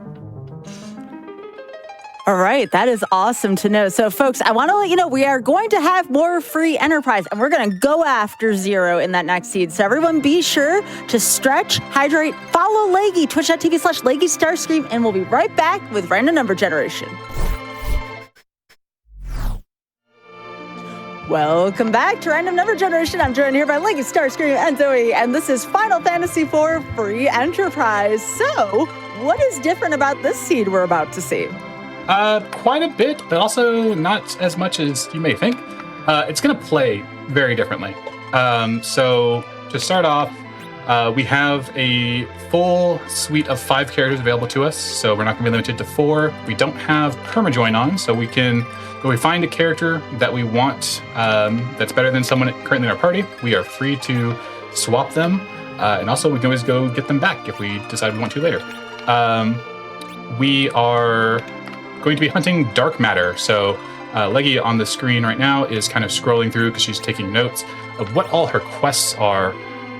She needs to collect 40 dark matter, so completing these quests will give her the designated amount that's listed above them. Doing any combination that gets her to 40 will get her the crystal and enable us to fight Zeromus. Halfway through, when she gets to 20, she will get a very powerful weapon, which hopefully will be for a character that she is using. And if not, then it sells for a lot of money. One of the big things is that while she will get access to a full party of 5, there's going to be 8 distinct characters throughout the seed. So from a pool of, and this is going to be embarrassing if I get this wrong, I want to say the pool is 12 characters. Yes, that makes sense. Only 8 of them are going to appear in the seed, so 4 are just not going to appear. She also is not going to be able to take duplicates. So if she already has, say, a Cecil, she will not be able to get a second Cecil. Do you want to count me in? Oh, sure. Let's get started on this one in 5, 4, 3, 2, 1.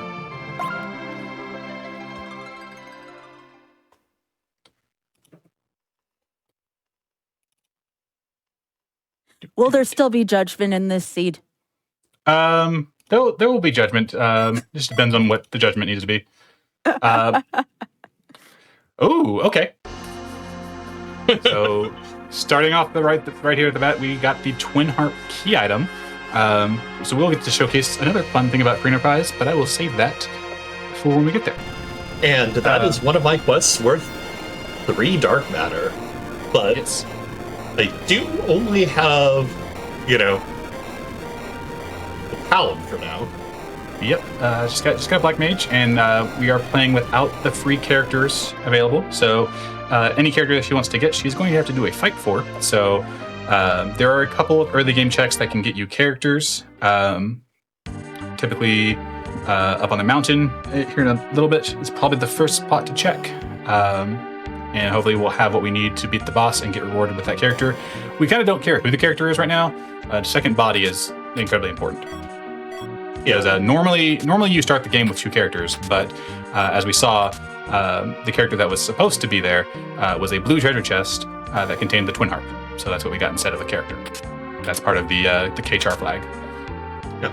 So I'm kind of just running around getting some early game loot, just in case we find something that will help our squishy little mage survive attacks. Yes, and we are playing with, we call them Pro treasures. It's the T Pro flag. So equipment is going to be weighted, where the better equipment is going to be in locations that are either more dangerous or more out of the way. You'll find the better gear. Hey, Mylon Zed. And so she's incentivized to loot in places that aren't really, that are more off the beaten path, basically. But with it being the pro weightings, her general player power is going to be a bit lower than something like T Standard or like T Wild is kind of where anything can be anywhere, or Wildish is like the gentler version of T Pro. Yeah, so like that wizard shirt is a great pickup because that's going to be an upgrade on Paladin's body armor. The big thing I'm looking for right now are consumables, stuff like the Gaia drum I used last seed on an early boss. A dancing dagger would be huge. Yeah. Stuff that she can use to deal damage without having to rely on Palam's very weak spells this early in the game. Just a way of clearing out some bosses, getting some quick experience, maybe another character. We're going through Watery Pass right now, which in Free Enterprise has no bosses, has a free character check if free character checks were on. But because it's kind of out of the way, the treasure here is weighted a bit higher than most of the other early game areas. Mm-hmm. And we're gonna go see who that character is now.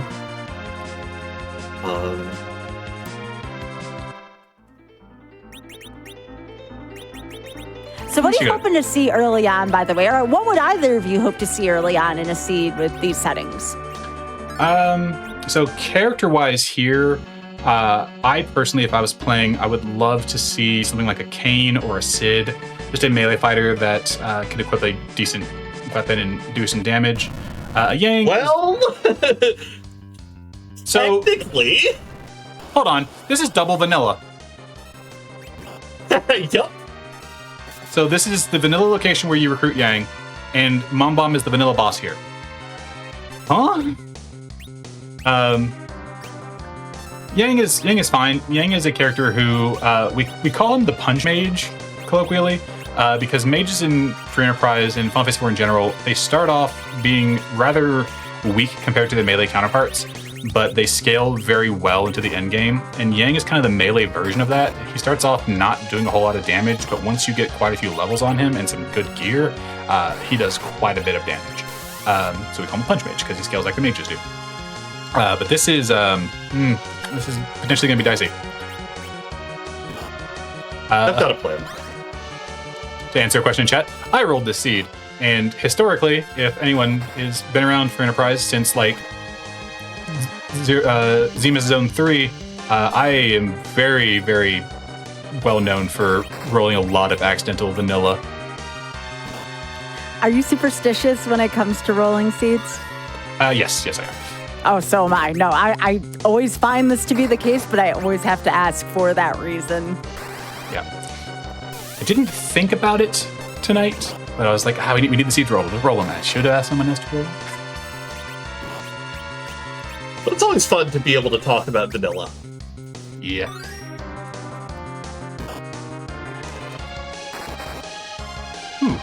Yay, crit. Good old 81 crit.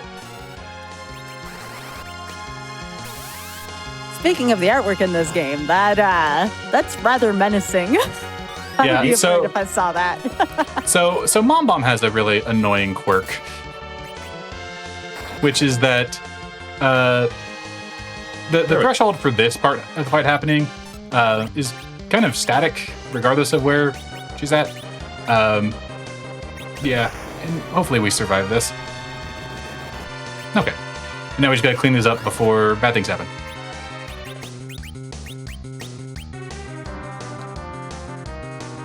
Oh, wow. Yes, this looks rather familiar, particularly the formation from the puppets I was talking about before. I think it's like Calpurnia or something like that. Yeah, Calpurnia has a very similar. It's kind of the reverse. It starts off as the 6 and then becomes the big one. This one starts off as 1 and becomes 6. But if she can get out of this, she'll get a little bit of experience to get some more potential out of Palom. one of the things that is not super working in her favor is that Yang is currently in the back row, so he's taking less damage from the melee attacks, but as I mentioned in the last run, because he's a melee fighter in the back row, his attacks are also doing less damage. And Yang is notoriously the only melee character that is not easily backrowed. I famously backrowed him using a glitch in a tournament race that I lost, but I made made one person very happy that day, and that was worth it for me.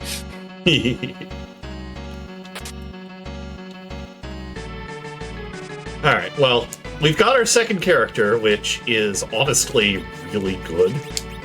Yeah, like, you could have done worse. You could have pulled, like, a Rydia or an Edward here. And, like, I do love Rydia. Rydia's great, but early game Rydia with a Palom would be rough. But I will say, make sure you put him into the front row. Yep.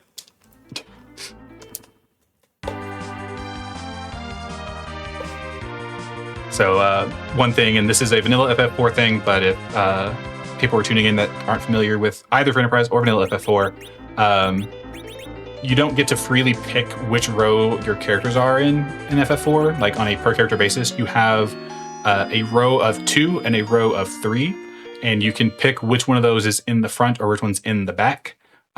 The first, third, and fifth slots are the one row, and the second and fourth slots are another row. So you see that she just moved that Yang down to the second slot, and now he's in the front row instead of being in the back row. And we are going to do a little bit of looting here. Ooh. Thunderclaw. Okay. So Thunderclaw is great. Yang and Edge are the only two that can use the elemental claws, and most of them have very niche uses. The Thunderclaw is probably the most useful. There are a number of bosses that are weak to lightning damage, including like Odin that we saw last run, including Octomammoth is also weak to lightning, and so you can really chew through some HP totals like that. That's another reason why he gets the name Punch Mage, is because he can take advantage of the elemental weaknesses similar to what the mages can do. So finding a Thunderclaw early is very good. Very good find. Yeah, is this different from the hook start, I assume? So we don't know yet, because we haven't found either the Magma Key or the hook yet, but we didn't start with the hook, so we don't have that information yet. Interesting. Ooh, hey, free fight. Yeah, free fight. I can say words. So this is a fight that is completely scripted. You can kill this boss if you want to, but it does very little damage, and they will just leave the fight after a set amount of time based off their script. So we call this a free boss. There is a flag that can disable free bosses, which would disable that script that makes the fight just end. But we're not currently playing with that flag on. So she just has to wait out here, survive these very weak casts, and then this happens, and then they will go bye, and the fight ends, and you get experience.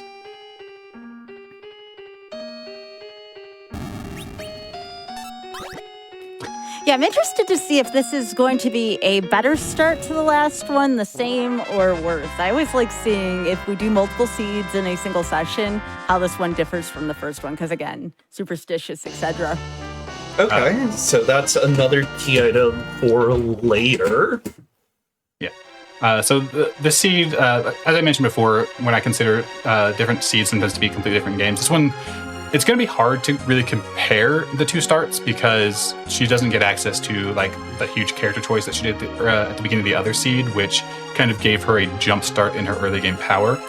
But with being able to get to a party of 5, probably around, I'd say the 25-30 minute mark, once she starts to have a party of characters together, we might see some divergence in, okay, this seed is going to play out a bit cleaner, potentially. Mm-hmm.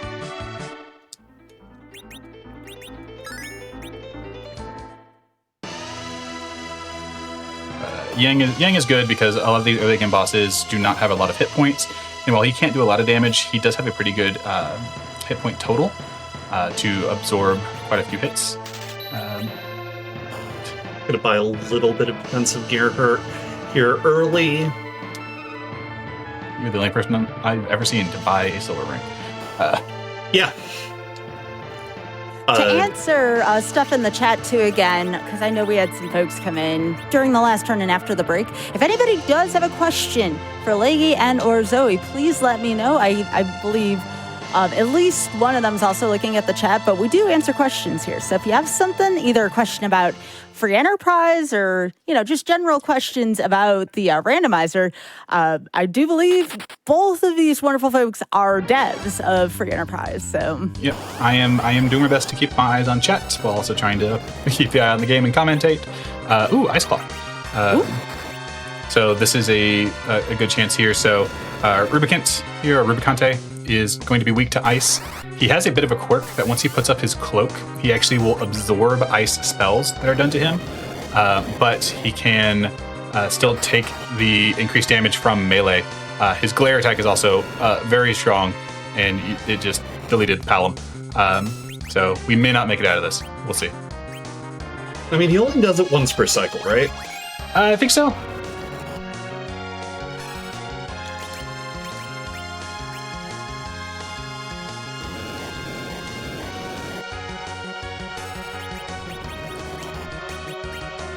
So are there any cosmetic changes in this randomizer? We always talk about specifics for the game, but were there any cosmetic changes that were made to this game? So the two big ones are, obviously we have the randomized aroma sprite.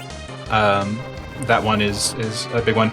We also have different palettes for the characters. So typically you're not going to see these characters with their vanilla palettes. They're going to be they're not truly randomized, but they are Scala Kitty, as I mentioned, who did a lot of work on our aroma sprites, also crafted various palettes for the characters. A lot of them are inspired by either other RPG characters. Ooh, Magma Key, yay! Or various things from nerd culture. So there's an Edge, who's the ninja. There's an Edge palette that looks like he's orange. He's like Naruto. We also have Rydia and Cecil have vaporwave colors, which are the Transpride colors, and so we do canonically call those the Transpride Cecil and Transpride Rydia.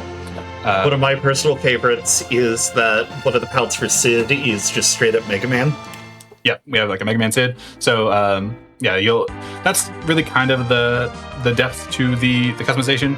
There's not a lot that we feel comfortable changing while keeping that vanilla spirit, but character palettes is a very fun, easy way of doing it, especially when you have seeds that you are allowed to have duplicates. They can have different palettes, so it can help you keep track of which rose is which. So yeah. And of course, one of the vanilla features of this game is that you can name your characters. Yeah, so before the seed, you have a option to go in and you can name your characters, and it'll apply that name to all the characters in that seed. And then if there's duplicates, you can have a little toggle that'll slightly alter the name and make it random so they're distinct. But one thing that a lot of players, I don't know if they still do. I imagine they still do. It doesn't seem like it would stop. But when you're doing a tournament race, sometimes you'll have a naming theme for your characters. So I've done themes like characters from my favorite anime, Horimiya, or characters from Final Fantasy 14, or just people in the community that you look up to. There's a lot of things you can do, and it's another cool way in the community that you can express yourself through the in a race when you're being restreamed for the audience.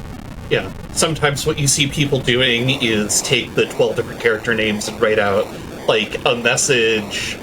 Yeah. Oftentimes, me versus my opponent, game 3, good luck, have fun. Yeah, or I think one time I did when 5.0 was still a very long ways away and I was developing. I remember one of my race seeds, it was something along the lines of, please stop asking me about when 5.0 is coming out. Well, now that you mention that, someone in chat's going to say something to be smart, Yeah, that's fine. It is, like I said, it is currently in alpha. This is playable to the public. So we're still fleshing out the feature set, still making sure that things are balanced. but it is in a playable state that we are comfortable with putting it through a bit of stress testing. Like I believe the most recent tournament was done under this, even though it is an alpha build. And so hopefully sometime soon we'll be going into a beta, which is going to be once we are more confident in what the final feature set is going to be, we'll move to beta. So there will be less new changes then. And then once that beta is done and we're confident in its stability, it'll be a full proper release. But this is absolutely currently playable in this state. Otherwise we would not be here showcasing it. And we have a couple questions from the chat. First one, our favorite random preset. We'll ask that to both. I would have to say, let me take a peek. Do you have one off the top of your head? Like in terms of flags? Yeah, like a random. Let's say you're going to sit down and play. What are you choosing if it's a preset? That's a good question. And also there is a in beta version of this game for Archipelago, the multi-world randomizer. Yes, that's also. So, if I'm doing it solo, I enjoy honestly a number of different flag sets depending on what mood I'm in. A lot of the times I won't go for a particular flag set necessarily, but just go off my whims. If I'm doing an Archipelago, I love things that kind of force me to do a lot of my checks. So for that, I'm really a fan of dark matter hunts. And this particular flag set is a dark matter hunt, but it is very single player focused. I think for me, when I was racing, a lot of the times, hey, it's Calbrena. They're on the right. When I was racing, a lot of times it would be whatever the current tournament or like the next tournament was. I would be practicing for that. Nowadays, if I'm going to play, I might just go back to one of the old tournament flag sets. We have those up as presets on the website, so you can play through what that tournament was designed for, the experience that tournament was meant to give. Of the 5.0 presets, I personally haven't played too much of them, but just kind of looking at what we have up kind of as a sampler platter. I think the one that Leggy's playing right now would probably be the one that'd be most interested in. I really like variety, so getting the 14 random quests that grant you different amounts of dark matter and having to just do a number of those quests really appeals to the way I like to play for Inquest. So. And then another question we have, is there a way to pre-name duplicate characters? So no, with a potential asterisk. So you can, as I mentioned, you can set your Rosa name to be, say Debbie. That's just a name I pulled out of nowhere. And then you can set a little thing that'll designate each of the Debbies differently, either by adding a random number or a letter to the end, or slightly changing it. But there's no way to hard set, okay, the first Rosa is going to be Debbie, the second Rosa is going to be Lisa, stuff like that. We are hoping, and I want to stress this is not me promising, because I'm a developer, so I need to be careful about the weight with which I speak of things. We are hoping that by the time 5.0 is in its full release, or shortly thereafter, to have a web interface to allow you to do a lot more customization to your seed that doesn't actually affect the randomization. So cosmetics, picking the palettes for characters, or setting your names beforehand. And if it's within the capabilities of what is essentially the engine that we've built, hopefully we have an opportunity to be able to name your distinct versions of characters. I don't know how feasible that is. I haven't looked at that part of the code, but if it's doable, we'll do it. That's kind of where we're at. If it's doable, we'll do it is kind of where a lot of features are at, because, we are jury-rigging a lot of these features on top of, a game from the very early 90s. Yeah, and I will always say this. A lot of people that play randomizers, especially this era of games in randomizers, will complain about how hello, how are you doing? Will complain about how like shoddy the code is. It is a masterpiece that developers in the early 90s got this game to work as stable as it does without casual play being affected by how broken it is. There's a lot broken about this game, but most of it is not present if you are playing this game casually. And so we are building on top of what I lovingly refer to as code that is held together with chewing gum and Band-Aids. So we are restricted by that to a certain degree. But also, as I was mentioning, this is very funny because we have a Dark Knight Cecil here as our character check, and also the Dark Knight fight here in the Baron in 1 check.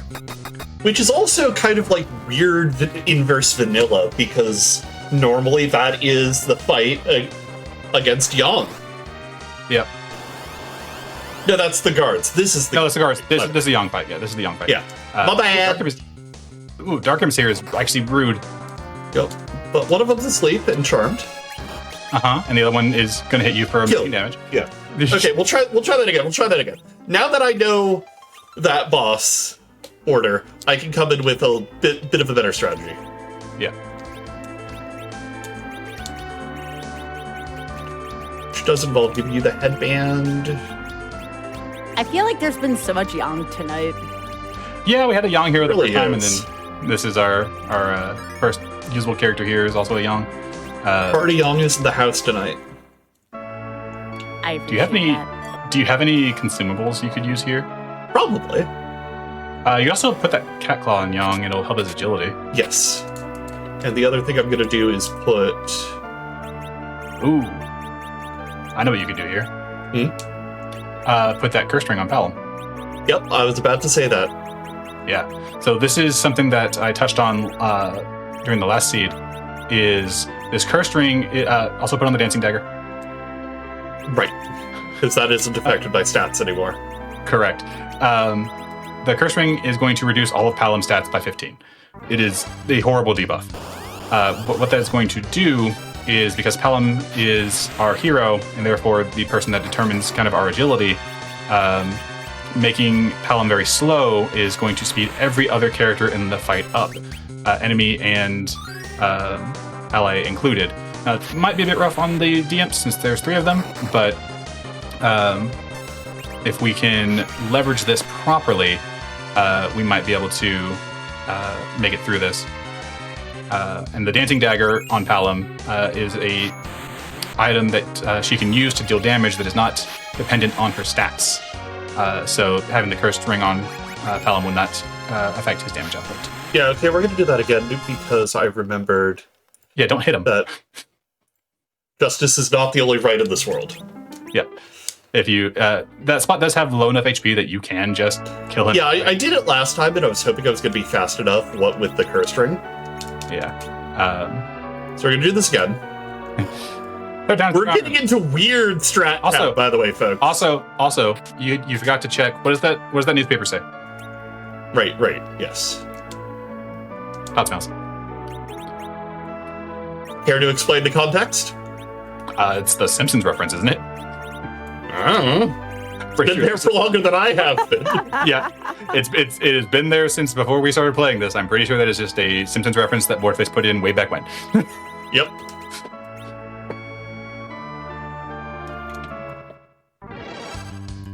Yeah. Okay. I'm gonna be smart about this one.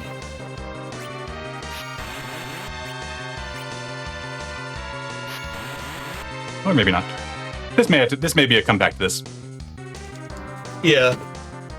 Like, I can definitely get it, but I think it's definitely not worth... Yeah. I don't have that much else going on, though. You have the magma key.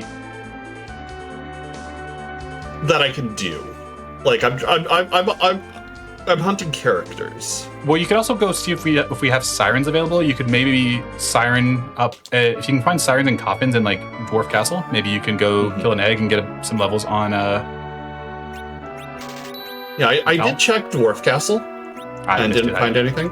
Okay, I was probably looking at checking that moment. Yeah, I checked. I can check the rest of the overworld, but I think the best way to get through the seed is going to be dropping that down and going for it.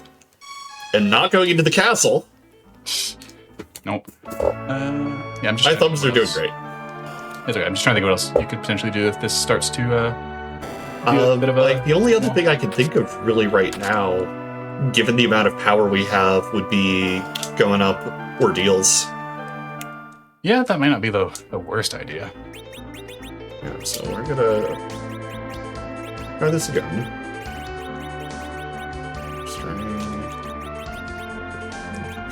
You go ahead and save out here so you don't have to do this again. Yeah, that's why I came out. Yeah, I figured. I wasn't missing anything.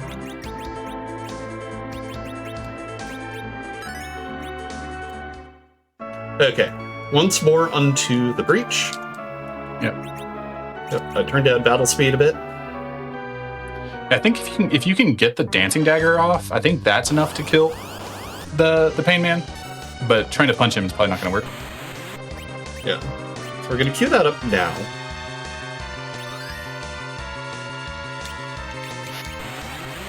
Yeah, I've got more than enough time to grow potions. Ooh, low roll there, saved you. Yeah. Okay. This should be a good spot. Justice is not the only right in this world. Someday you will see. Someday you will see. Shoutouts to Pidge. We love Pidge. Yeah, no, just shoutouts to Pidge in general. Yeah, agreed. As far as I'm aware, Pidge is the origin of why we call that boss Pain Man. Yup. I do have these big bombs. That might help, yeah. That might. And I do have lit few, which I'm going to single target like a numpty and die. Okay. Yeah, I think Ordeals is the play here. Yep. Time to pivot. Yeah. So this is an example of sometimes your early game can be a little bit difficult, but all it takes a lot of times is just one thing going right to really kind of unlock the seed for you. And we're looking for that one thing right now. Wait, there's a thing I can do. Let me check the I'm flags. interested. I'm also interested. Oh yeah, you can do Sheila 1, can't you? Yeah. Yeah, go do Sheila 1. Yeah, I have access to Undergrad. I can do Sheila 1. Yeah. Alternatively, I can get those illusions. We could maybe even get a character from Sheila 1. Right? The joys of K-character? K-character. K-character, I like that. I call it K-char. It should be K-car, but then that makes no sense. So, Isn't a K-car like one of those adorable cars they have in Japan? It sure is. It's like a little like truck thingy. Yeah. I really want one of those, but the getting them street legal in the U.S. is a pain. A lot of jurisdictions won't register them.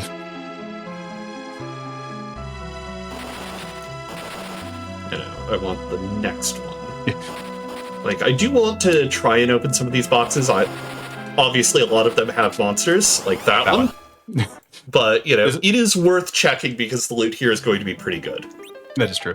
This is also a fantastic reminder for everyone out there that the developers of your favorite randomizer are probably also not the best players of your favorite randomizer. Yes. Just so you know. That Venn diagram rarely overlaps. And when it does, it's incredible. Oh, yes. But also, like, a big shout out to like everyone who works behind the scenes, though, right? Like, there's so much of a team that it takes to make a randomizer even work. Oh, yeah. Yeah.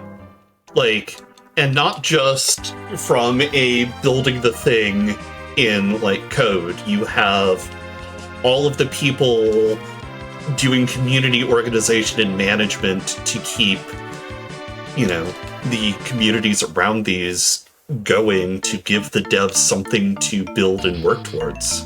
And then, not to mention the community members themselves, who, without them, we would have no motivation to do any of this.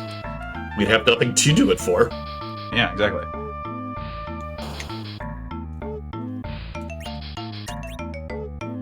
I'm just going to keep checking item shops. Just hoping something changes. Yeah. Yeah, see what she... seems like that kind of seed, right? Yeah, this is one that I feel like it's going to, once it unlocks itself, it's going to go rather rapidly, but... Until it unlocks itself, it's going to be a butt. Yeah, and that just happens. That's video game. Saying That's goes, yeah, you get randoed sometimes, and this one is randoming us pretty hard. Mm-hmm. That's a technical name for a seed, by the way, a butt. In case anyone wanted to know, you can add that to your jargon list. Oh yes, just the opposite of a jet seed. No, I don't want that. Wait, there's a character there. Well, there's a character check there. It could be a key item. It could also not be a key item. Yes, so the hook. So we already have access to the underground, but the hook allows us to go down that cave upland check. And when you get, before you even have to fight either of the bosses, you get a little cutscene where in vanilla, Rubicante shoots fire at Edge. And there's actually a little cutscene fight that plays out, but we've got rid of the cutscene fight. And so normally that's where you get Edge in vanilla. So normally that's a character check. But because we have K-Char on, we don't necessarily know that it's going to be a character. But there is hope. It could be. And it gives us something else to try and do. Yep. Nice turn ring. You also do have above ground monsters in a box are checks as well. So Flame Dog and Evelyn Castle are online. Yeah, but those are still scaly. You have an Ice Claw, don't you? True. Flame Dog is way less scary.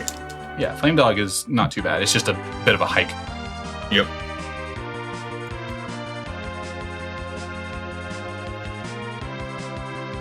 But also wanted to make sure you didn't forget that, so you didn't forget you had more checks. So, like, you're Appreciate still it. in your Sphere Zero checks, then, I assume, then, just based on all this? We're kind of dipping our toes into some Sphere 1s after the Sphere Zeros have proven a little tricksy. Yeah, the Magma Key gave us access to Underground, so, like, checking Sheila 1 there would technically be a Sphere 1 check. But there's still a handful more of Sphere Zeros that we haven't done, like that Baron Inn that we're throwing our faces at a couple times. That's a Sphere Zero check. We have a few of these monsters in boxes that can hold key items that are technically Sphere Zero, but we don't have quite the player power to take them on yet. Also, Wind Harp is gonna be fun. Once again, shoutouts to the inventory loss. Yep, you should definitely sort so you can get those Star Veils stacked. Yeah. I forget what I'm getting rid of. Probably, I was gonna say not the Big Bomb, those sound useful, but okay. I needed to pick something. Oh, you do have a Siren if you can find a way to easily kill an egg. Fair. And that Crystal Armor is going to be... Honestly, I think that's enough looting in here for now. We'll come back. Crystal Armor is unfortunately not very good, despite the fact that it is technically the best armor Cecil could wear. So I'm going to answer this question from chat, if that's okay. Yeah, go for it.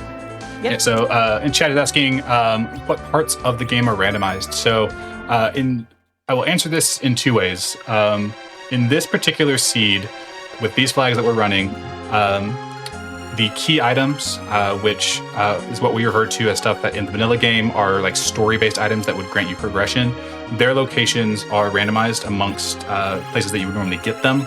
The characters, like the availability of the characters where they spawn is also randomized, and those two pools are combined in this particular flag set. And then what's in the treasure chest is randomized. What boss is at what location is randomized. Their stats will scale to the location that they've been placed, so at least you have a general idea of what strength the boss is based off of its location. But the inventory of the shops is also going to be randomized. So those are kind of the main things that are randomized, but there's a lot you can randomize in Free Enterprise and a lot you can keep vanilla if you would prefer. It's a very, very modular randomizer that gives you a lot of options. Also, Wampa no character, but blue chest isn't bad. Yeah, plus I'll leave this on the way out, which tends to be a fairly common play, going through Evelyn Cave early. Yeah. Plus, having access to this is another 7 potential dark matter. Yes. Rat Tail joined. Okay, well that's another key item check or character. Right. I would like to see a character come out of one of these key item checks. Yep. Please. This is also why, for anyone who is looking at this new flag for the KCHR, like adding the character locations into the pool and realizing that a one character start can be kind of brutal, there is a flag you can put on that will force your what would be your partner character slot to still be a character, so you'll still start the game with 2 characters. That's just not enabled in this flag set, but it is an option. There's a lot of ways of like tuning the difficulty even within certain flags. And one of the nice things that I like on our randomizer on the website, if a flag is something that we have deemed to be challenging, more so like beyond the normal challenge that a randomizer will add, we have like marked those flags with a red box to say, hey, be aware of the implications of turning this flag on because you might be making this harder than you're expecting. And then I'll reiterate for is there a reason to skip chests? Yes, there's a couple different reasons. One reason is you don't need to loot, and opening chests takes time, and filling up your inventory can cause you to have to fight the inventory boss, which is what we colloquially call getting an item and having to make room for it in your inventory. It takes some time. But also in some locations like that, there are some monsters in a box, and we have randomized what chest they're in. So there's a flag that restores them to their vanilla location, but we're not playing with that. So any of those boxes that she opened could contain a fight that she is not prepared to take and would cause an instant reset and cost her time. So she opted to be safe about what she was looting. Yep. Did push a little bit, got a little risky with it. Yeah. But I did have the save, so, and there's only one in that section after the cave with like the people, the shops. Yeah, you had there was just you were within range of the save point. Okay. So I mentioned during the last seed that we typically don't play with Fusoya on, and you are going to see why, because this seed just got blown wide open. Yeah, you know how we were talking about like the seed will be kind of rough until the seed isn't rough anymore? What you got, Phil? He's got ice too. That's honestly pretty good. Right. So one of the things that we've done for Fusoya is Fusoya is a late game character in Final Fantasy IV. He comes with like all the best white magic, all the best black magic, incredibly powerful character. We think that that's a little bit too powerful for Free Enterprise. It makes the game a little bit too trivial. So we have what is called the Fusoya Challenge, which is each time that you defeat a boss, Fusoya will remember 3 random spells. They are determined on seed generation, and they are weighted in some way so that you don't always get... your likelihood of getting the best spells early is lower. You're more likely to get those later based off more bosses. But he still is level 50. He still has very good stats for early game. He's going to make quite a few fights here considerably easier, and then each fight we clear will get us more spells. And if we get something like Nuke relatively quickly, it is going to make clearing up bosses very, very easy. He doesn't scale as well as your other mages, like your Palom, your Porum, your Rosa, your Rydia, but just the sheer utility that he brings of having powerful magic and starting at level 50 is great. Also, he'll get more hit points for each boss you kill. He's only at 800 right now, but he gets more hit points as well as you kill bosses. So this is, this is good. This is going to greatly increase our chances of coming in underestimate.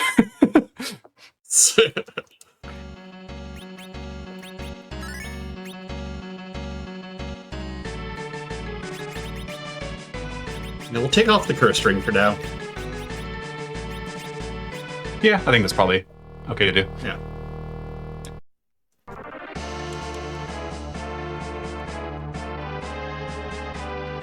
I think Citrus is a little rude here, but this is still perfectly doable. Especially if I get off this ice tube fast enough. Okay, you're gonna eat 1, but that's not too bad. Yeah.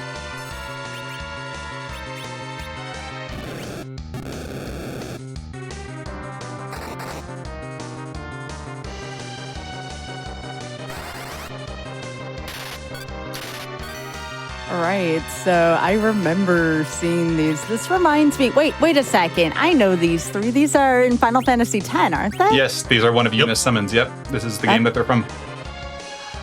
It's been so long since I've seen them. The Maga Sisters. Yeah. They also show up in the critically acclaimed MMORPG Final Fantasy XIV, now with free trial up to level 80, is it now? I could not tell you, but they do appear. Yeah, because I think they're just adding Shadowbringers. Yeah, they appear in the Tower of Zot dungeon from Endwalker, which is the entire expansion is very, very Final Fantasy IV coded. It's kind of the FF4 expansion, which, as someone who's dedicated a good chunk of their life to this game, that expansion made me very happy.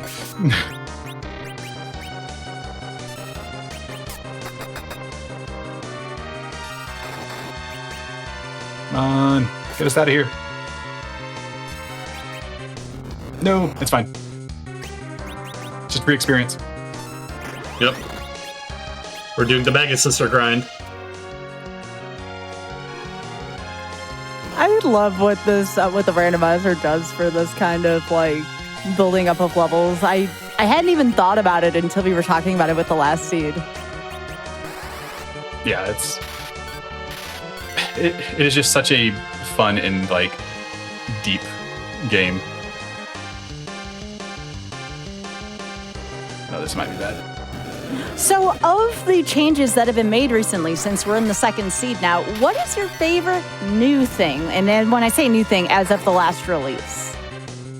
So, for me, I think it feels kind of like a very small change, but it's what it does to a seed. I just really like it. It is I've talked about it a few times, the K characters. Putting characters and key items in the same pool is something that I'd wanted for a very long time, and I just really like how it changes the dynamic, because a lot of the meta could revolve around like your character checks and like stuff like the Tower of Zot having two characters at the top. But sometimes if you don't need characters, it's one key item and it's actually kind of a long check to go through. But having that on could change the weights, so it could potentially be worth 3 key items, and it just changes a lot of the established math that the community has built up on, like which checks, like how long a check takes, and kind of internally weighting that versus the rewards. That math got flipped on its head, and I love that. All right, we got the annoying one out. Yeah. And then, this is for both of y'all, but in that same vein, what is on your wish list of things you would like to see going forward with this randomizer? I'll let Leggy take this one first if she wants. I need to get out of this fight alive. Okay. Well, I'll answer this, and this one is kind of entirely reliant on me. I mentioned I don't do much coding for the game anymore, but I do have one pet project that I have started on and developed a proof of concept for, but need to get back to actually refining it and making it not crash the game. I want to implement the removal of the quad 9 damage limit. There's very rare circumstances where you actually get a chance to break that to begin with, so it's very novel. It's more of me wanting to like push myself up against the technical limitations of the system. And I've had a proof of concept work where I've been able to get the damage cap raised up to like 16,000 something, based off the number of like bits that are available to me. But I want to try and get that, if not up to 65,535. 5 nines. 5 nines probably isn't happening, and even then, if it did, I don't think you could ever reach it. But it's something that I want to do. It's just a little pet project I want to see. It's kind of like my my golden goose, so to say. Also, this fight is another one that Leggy's going to need a bit more focus on. This is another boss that is weak to lightning magic. But this back attack makes things a little rude. we had because I have a cat being a pest at me right now. Shoutouts to Morsel. He's a great cat. Right? I think the answer is to put the purse string back on for Olivia. Does Fu have stone yet? Yes. You could go do the Dark Imps. True. But we're going to try this one more time because we're here. Okay.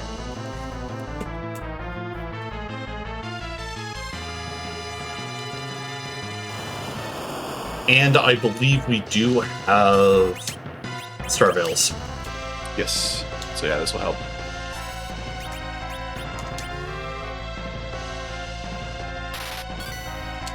Of course.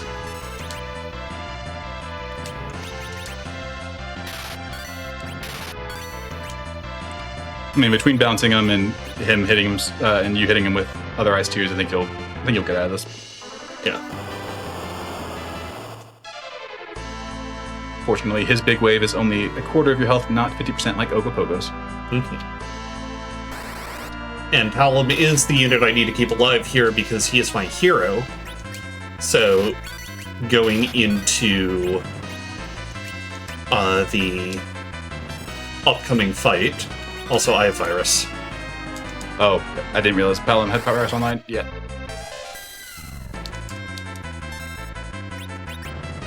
It's a little weak when you have a Curse Ring on, but eh. Yeah. You do what you can.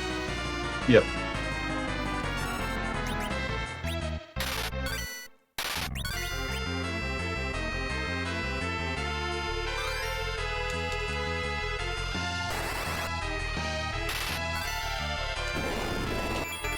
Yeah. I was about to ask, I didn't notice you do it last time. I was going to see if you did the pause thing there that I always do. Yes. When bosses are breaking apart like that, there's usually a sound effect that accompanies it. Ooh, Fuga also got Virus. Yeah. If you press pause, it cancels out the sound effect. Which, in addition to being like a little neat thing to do, some people really don't like that sound effect. Yeah.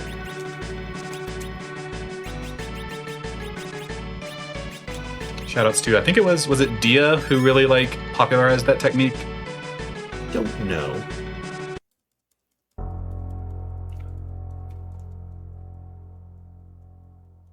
Also, we did just pass my favorite sound effect in the entire game, which is the sound of the back attack boss falling off the bridge. It's so good. It's my favorite sound effect in the entire game. All right, we got a pan. All right, is it leg? Let me show you how.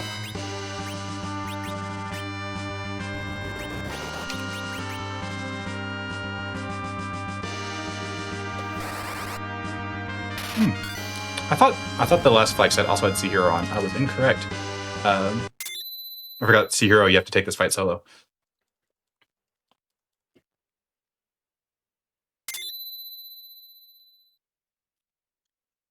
Yeah, but I noticed we also got Virus on Fu after the last fight, so... Mm-hmm.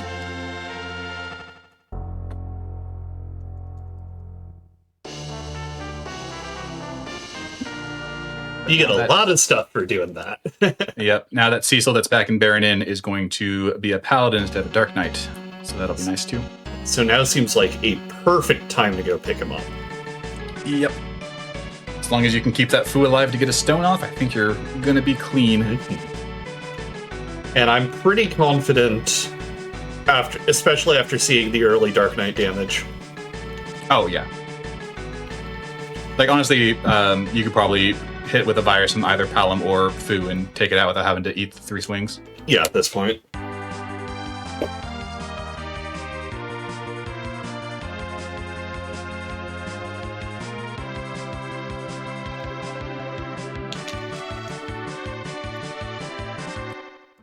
Just want to point out that someone in chat passively mentioned in an anecdote that they thought Cecil and Kane were boyfriends.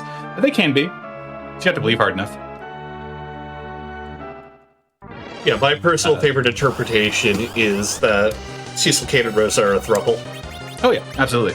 My whole interpretation of the story of FF4 is not that Kane is jealous towards Cecil because he has Rosa. He is actually jealous towards Rosa because she has Cecil. And then by the end of it, they become a polyamorous throuple, and they live happily ever after. I haven't played After Years yet. Don't spoil it for me if that's wrong. See, the fight's so much easier when you can just delete it. The fight's so much easier when you have Fusoya. Yeah.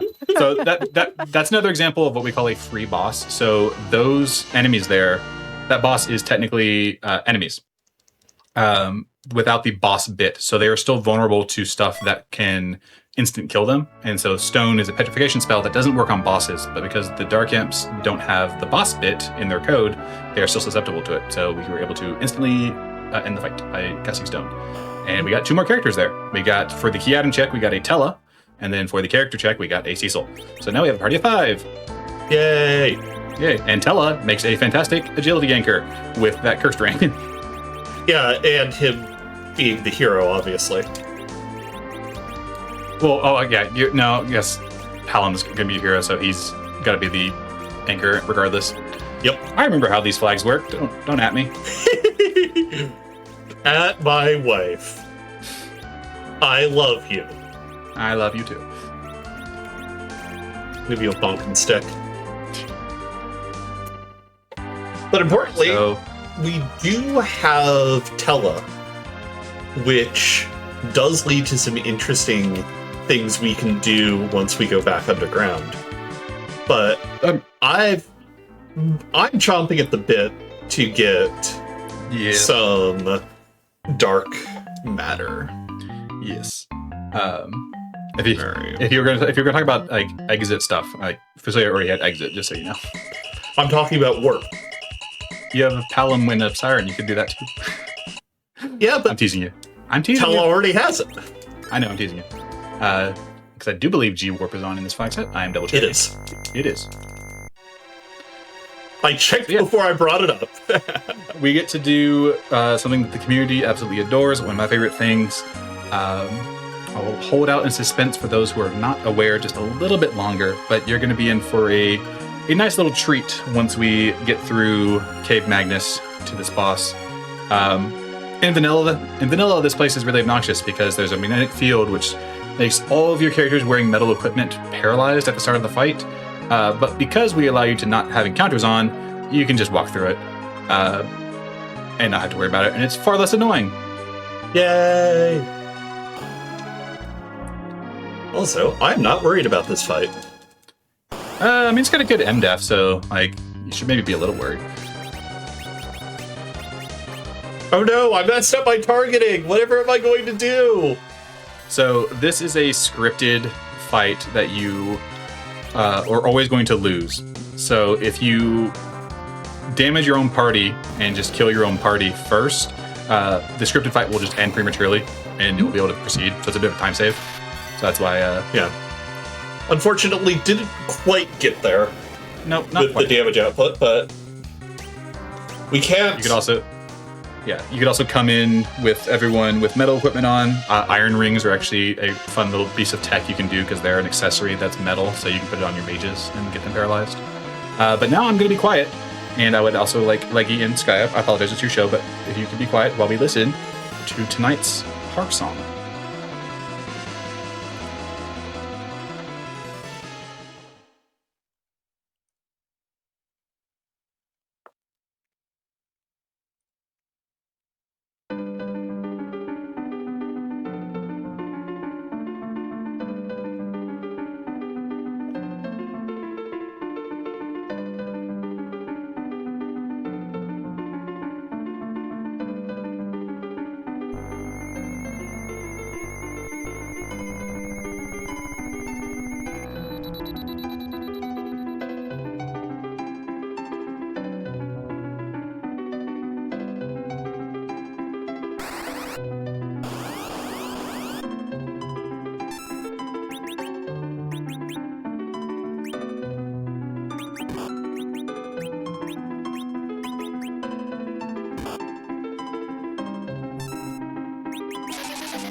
New shoutouts to Final Fantasy IX.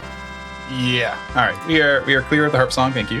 Yes. So one of my favorite things about Free Enterprise is that normally this plays the same song every time you play vanilla.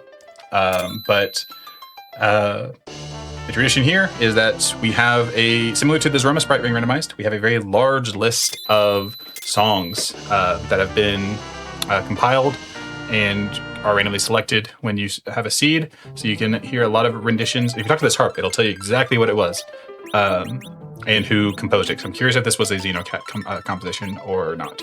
So we have the lovely Xenocat. I thought we had the porter on there. Did we take that out? Don't know. I could just be misremembering that. And if that's the case, I need to talk to Wylam about seeing if we can get that added in. Because I think the people that did the port deserve the credit.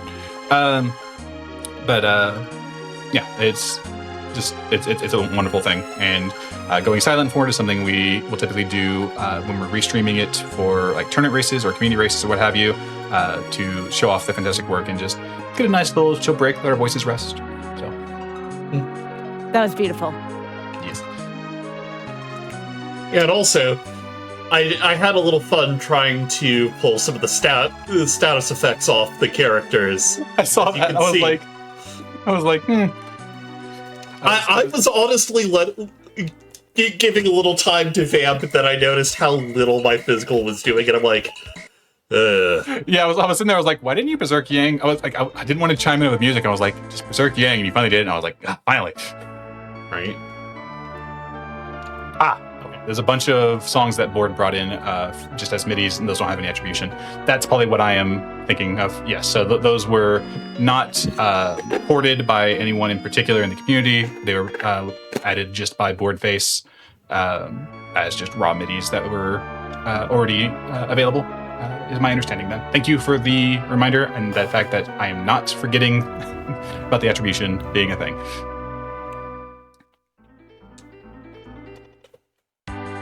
All right. So now that we got our first objective out of the way, Yeah. my personal thought is I want to go back underground. Can you do me a favor? Mm-hmm. Can you go check Job Dwarf, since the likelihood of us finishing the seed is low? At least want to show off Job Dwarf. Oh, true. And also check the shop if you haven't checked it. So as I mentioned in my story about our engagement, I had modified this fellow here to say something different other way. So today he's a hydraulic engineer. In the middle of the game, he says, I'm a farmer, but he'll have a random job for each seed you play. Like, I've got a 10 pack of sirens. Okay, fair enough. And so I'm not necessarily worried about grinding. Yeah.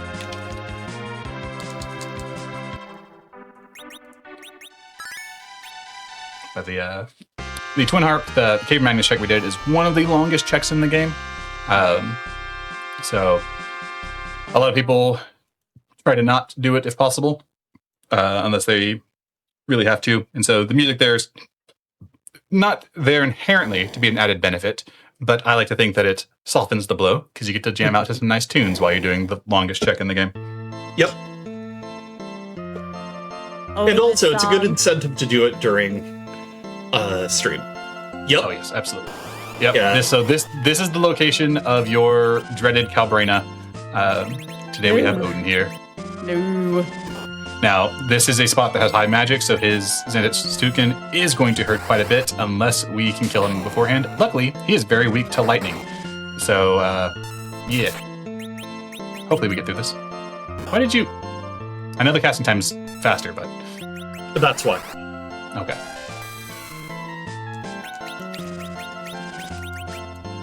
Also, Thunderclaw. Yeah.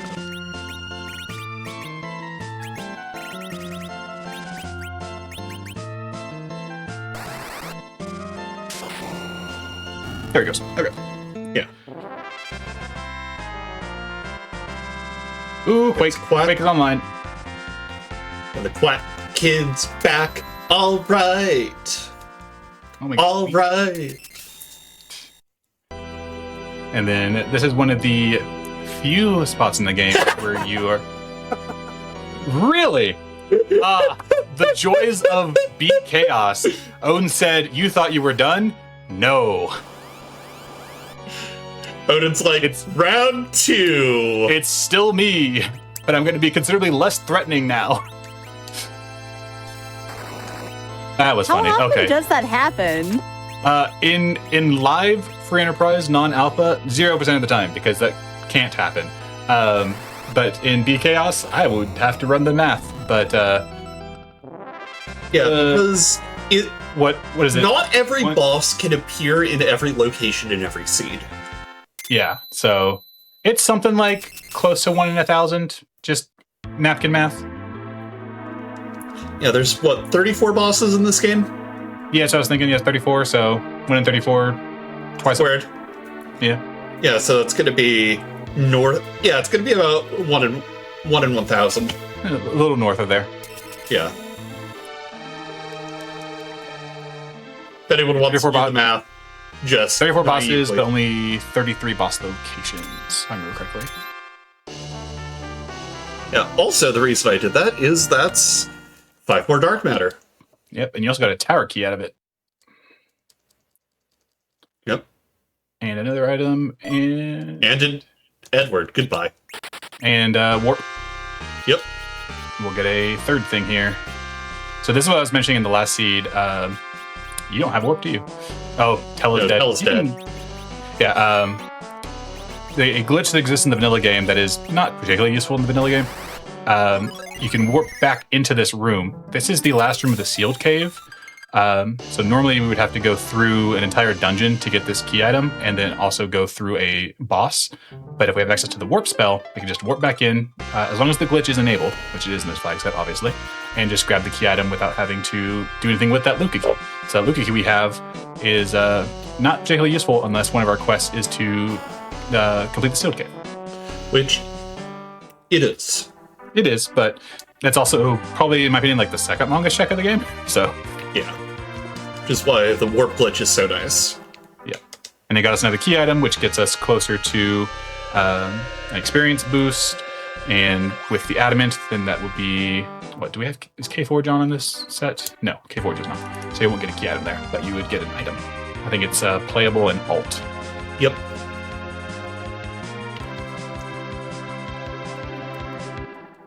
I do have the tower key, so we're gonna go up the tower. Yep. And then we're gonna go bonk Callan with a pen. And then we're gonna see where we're at in life. Yep. We are running a bit up close to estimate, so the likelihood of this finishing is low, but there's still a chance. I mean, regardless, there's been so many fantastic features shown during this, and just everything from the music to the cosmetics to just...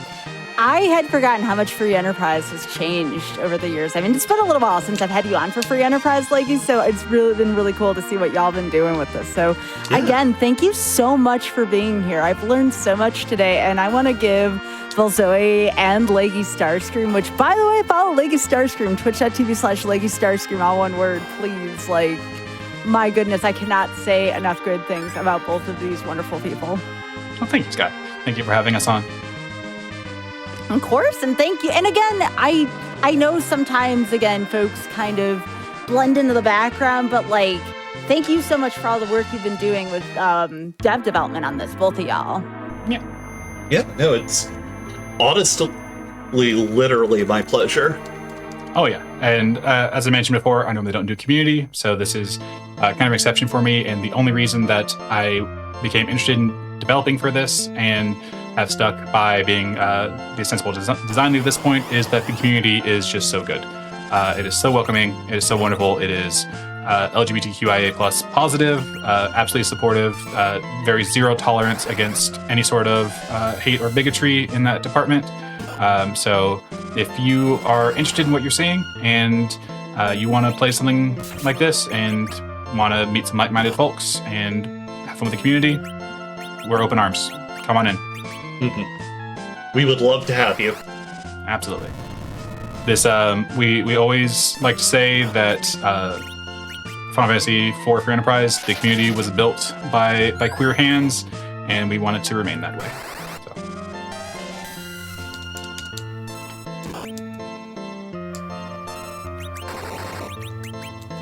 Just hearing this song scares me.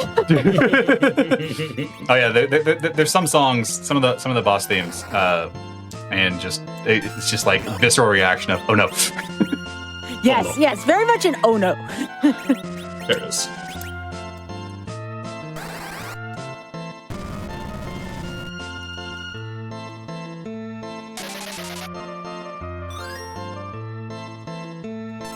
Put up Gear 4.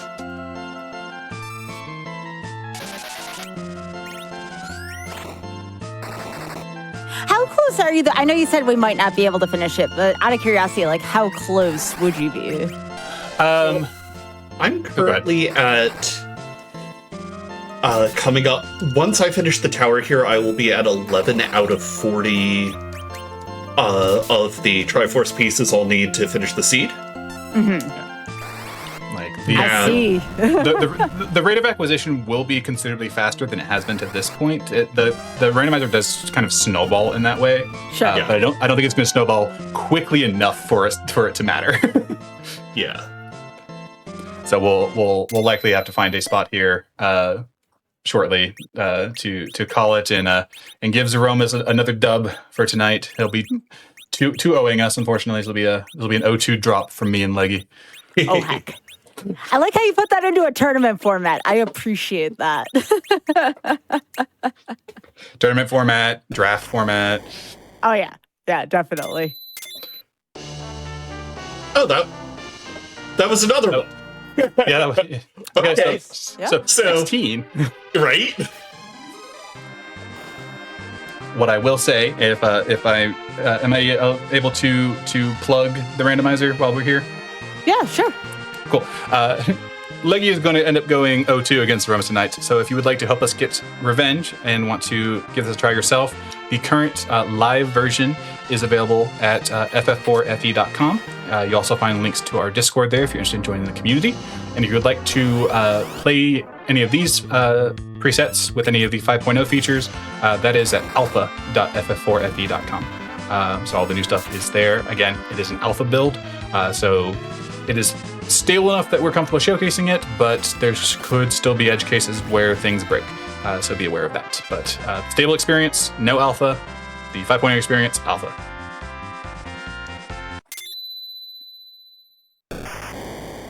Yeah.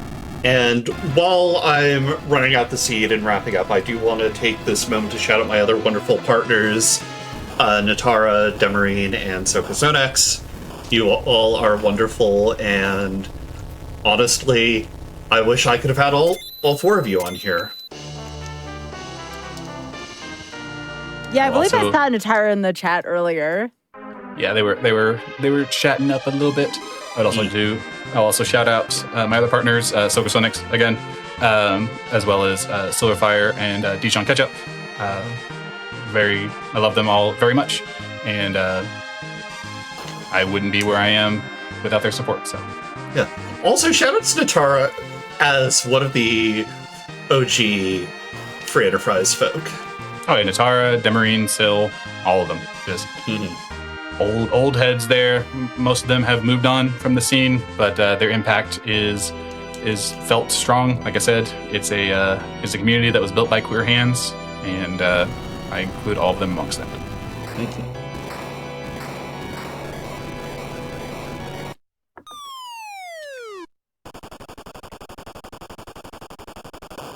Yeah. Let's see if we can at least get to the super weapon to show that off. That's 20. Do you think you get to 20? Yeah. Yeah. Okay. Because we're at what? 16? 16, yeah. Yeah. Be easy. I'll just go beat up one of the nerds down here. Yeah, I didn't bother to write down your requests, so I've been caught off guard every time you get dark matter. I'm like, all right, you need to do this. So yeah, so my remaining 3s are Baron Castle, Tower Azot, and Burn Mist with the package. I've got 5s for completing Sealed Cave, doing the Odin Throne. I've got 7s on Launch the Falcon, King Queen of the Land of Summoned Monsters, so here, and the Vanilla Masamune Altar. And then you get a whole 10 for completing the Giant of Battle. Ah.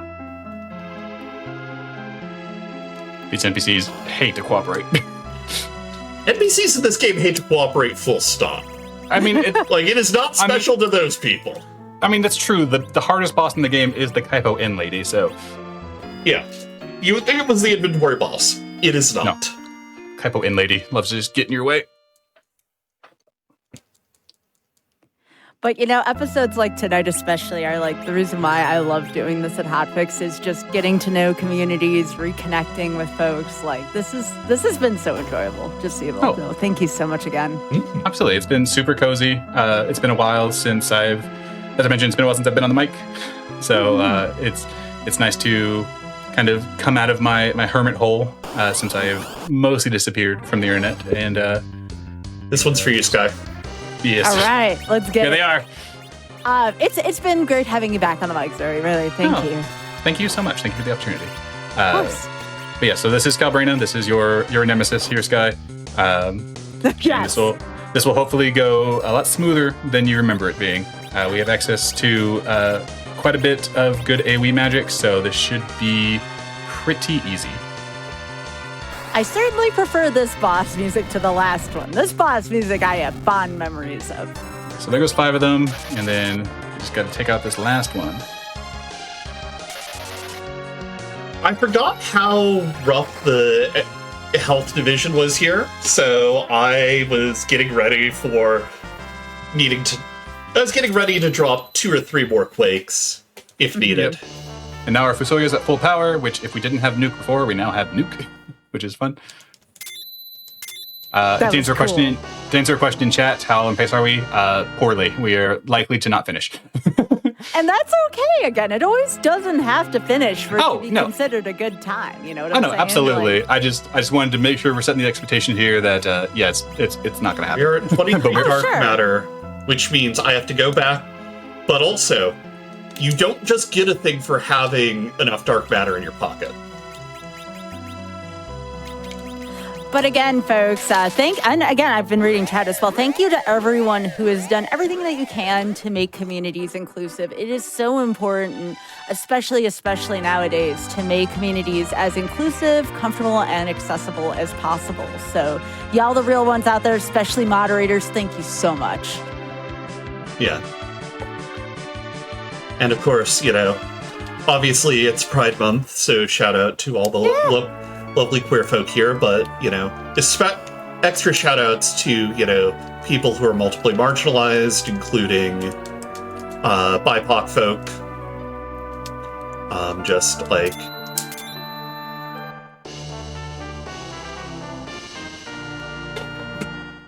Indeed. There are... Yeah. Y'all rule. And let's give Cecil this fancy new, slightly better weapon. Yeah, so we mentioned how the Crystal Sword was incredibly good. The Lightbringer is better. The Lightbringer doesn't exist in vanilla FF4, at least for the SNES. That is a weapon from the Game Boy Advance versions from the Lunar Trials. We call those super weapons. They're not all in the in a seed. When you have the capacity of getting a super weapon based off of your flags, we will randomly generate one of them and put it into like this one random extra item space that we had in the item list, and give you access to it. And typically only access through certain ways. You can get it from forging the sword with Kokol if you have Super Smith on, or in this case, it can also be an objective reward. So for getting 20 Dark Matters on this preset, you're granted a super weapon. And this one just happened to be quite super duper indeed. Mm-hmm. But yeah, I'm just gonna keep going. But let me know when we're ready to wrap up. Okay. I do want to make sure we have, I know y'all were doing shout outs earlier. Was there anything else y'all want to shout out? Because I didn't want to cut you off at the end. So I want to make sure you have time for that. I will think on it. If Leggy has anything else she wants to shout out, she can go for it. Sure. I want to shout out. Sylphs? Hold on. What were these sylphs doing with Sid? That Yang is a robot. That's what I'm going with. I'm just thinking they were trying to like use him like head on, apply directly to Yang. I do want to shout out just every community I've been a part of. If every time I'm around people and I get recognized by people I don't remember interacting with, it's not because, it is not a slight, but it fills my heart with joy just seeing the ripples that I and the people around me have made in so many lives, just from speedrunning and being around in all these communities. And, I encourage everyone to do what they can, where they can, to have those ripples in or out of speedrunning. Yeah, I'm going to echo that. A couple years ago, mostly stepped away from not only just the speedrunning scene, but just kind of the internet in general, just for my own mental health. And it's been great. It's been fantastic for mental health, but I do miss quite a bit of it. People like Sky, people that I've met in the past, all the people I've met through GDQs, they all did so much to get me to where I am today. Without speedrunning and without people like this, I would not have met Leggy, would not have fallen in love, would not have gotten married, would not be where I am today. And so beyond just the free enterprise community, who we are here ostensibly showcasing and representing, just the entire ecosystem that speedrunning has spawned is just so wonderful. And there's so many great people in it. And I'm going to bully Sky just very briefly here because in my personal Discord server, which is mostly defunct at this point, but it's one I used to stream, I have a channel that only I can see, which is called Nice Things People Said. And it is just screenshots of things that people have said to me that made me smile. And I go back on this channel if I'm feeling down and need a quick pick me up. In the very first post in this channel from June 13th of 2020, is a screenshot of Sky Bills saying, "Hi Zoe, thanks for all you do." Oh, gonna make And me it's- cry. And it still just means so much to me. When I need to pick me up, I come to this channel, that's the first thing I see, and it makes me smile every time. So thank you, Sky. Oh my gosh, I don't know what to say. Thank you, Zoe. I really appreciate that. And again, just please, again, Leggy and Zoe, thank you both for your time. Follow Leggy, twitch.tv/Leggy Starscream. Sorry, I'm like emotional myself right now. No, it's okay. I do want to say happy Pride to everyone. Thank you so much for everything. And I do want to let you all know that this is not the end of our GDQ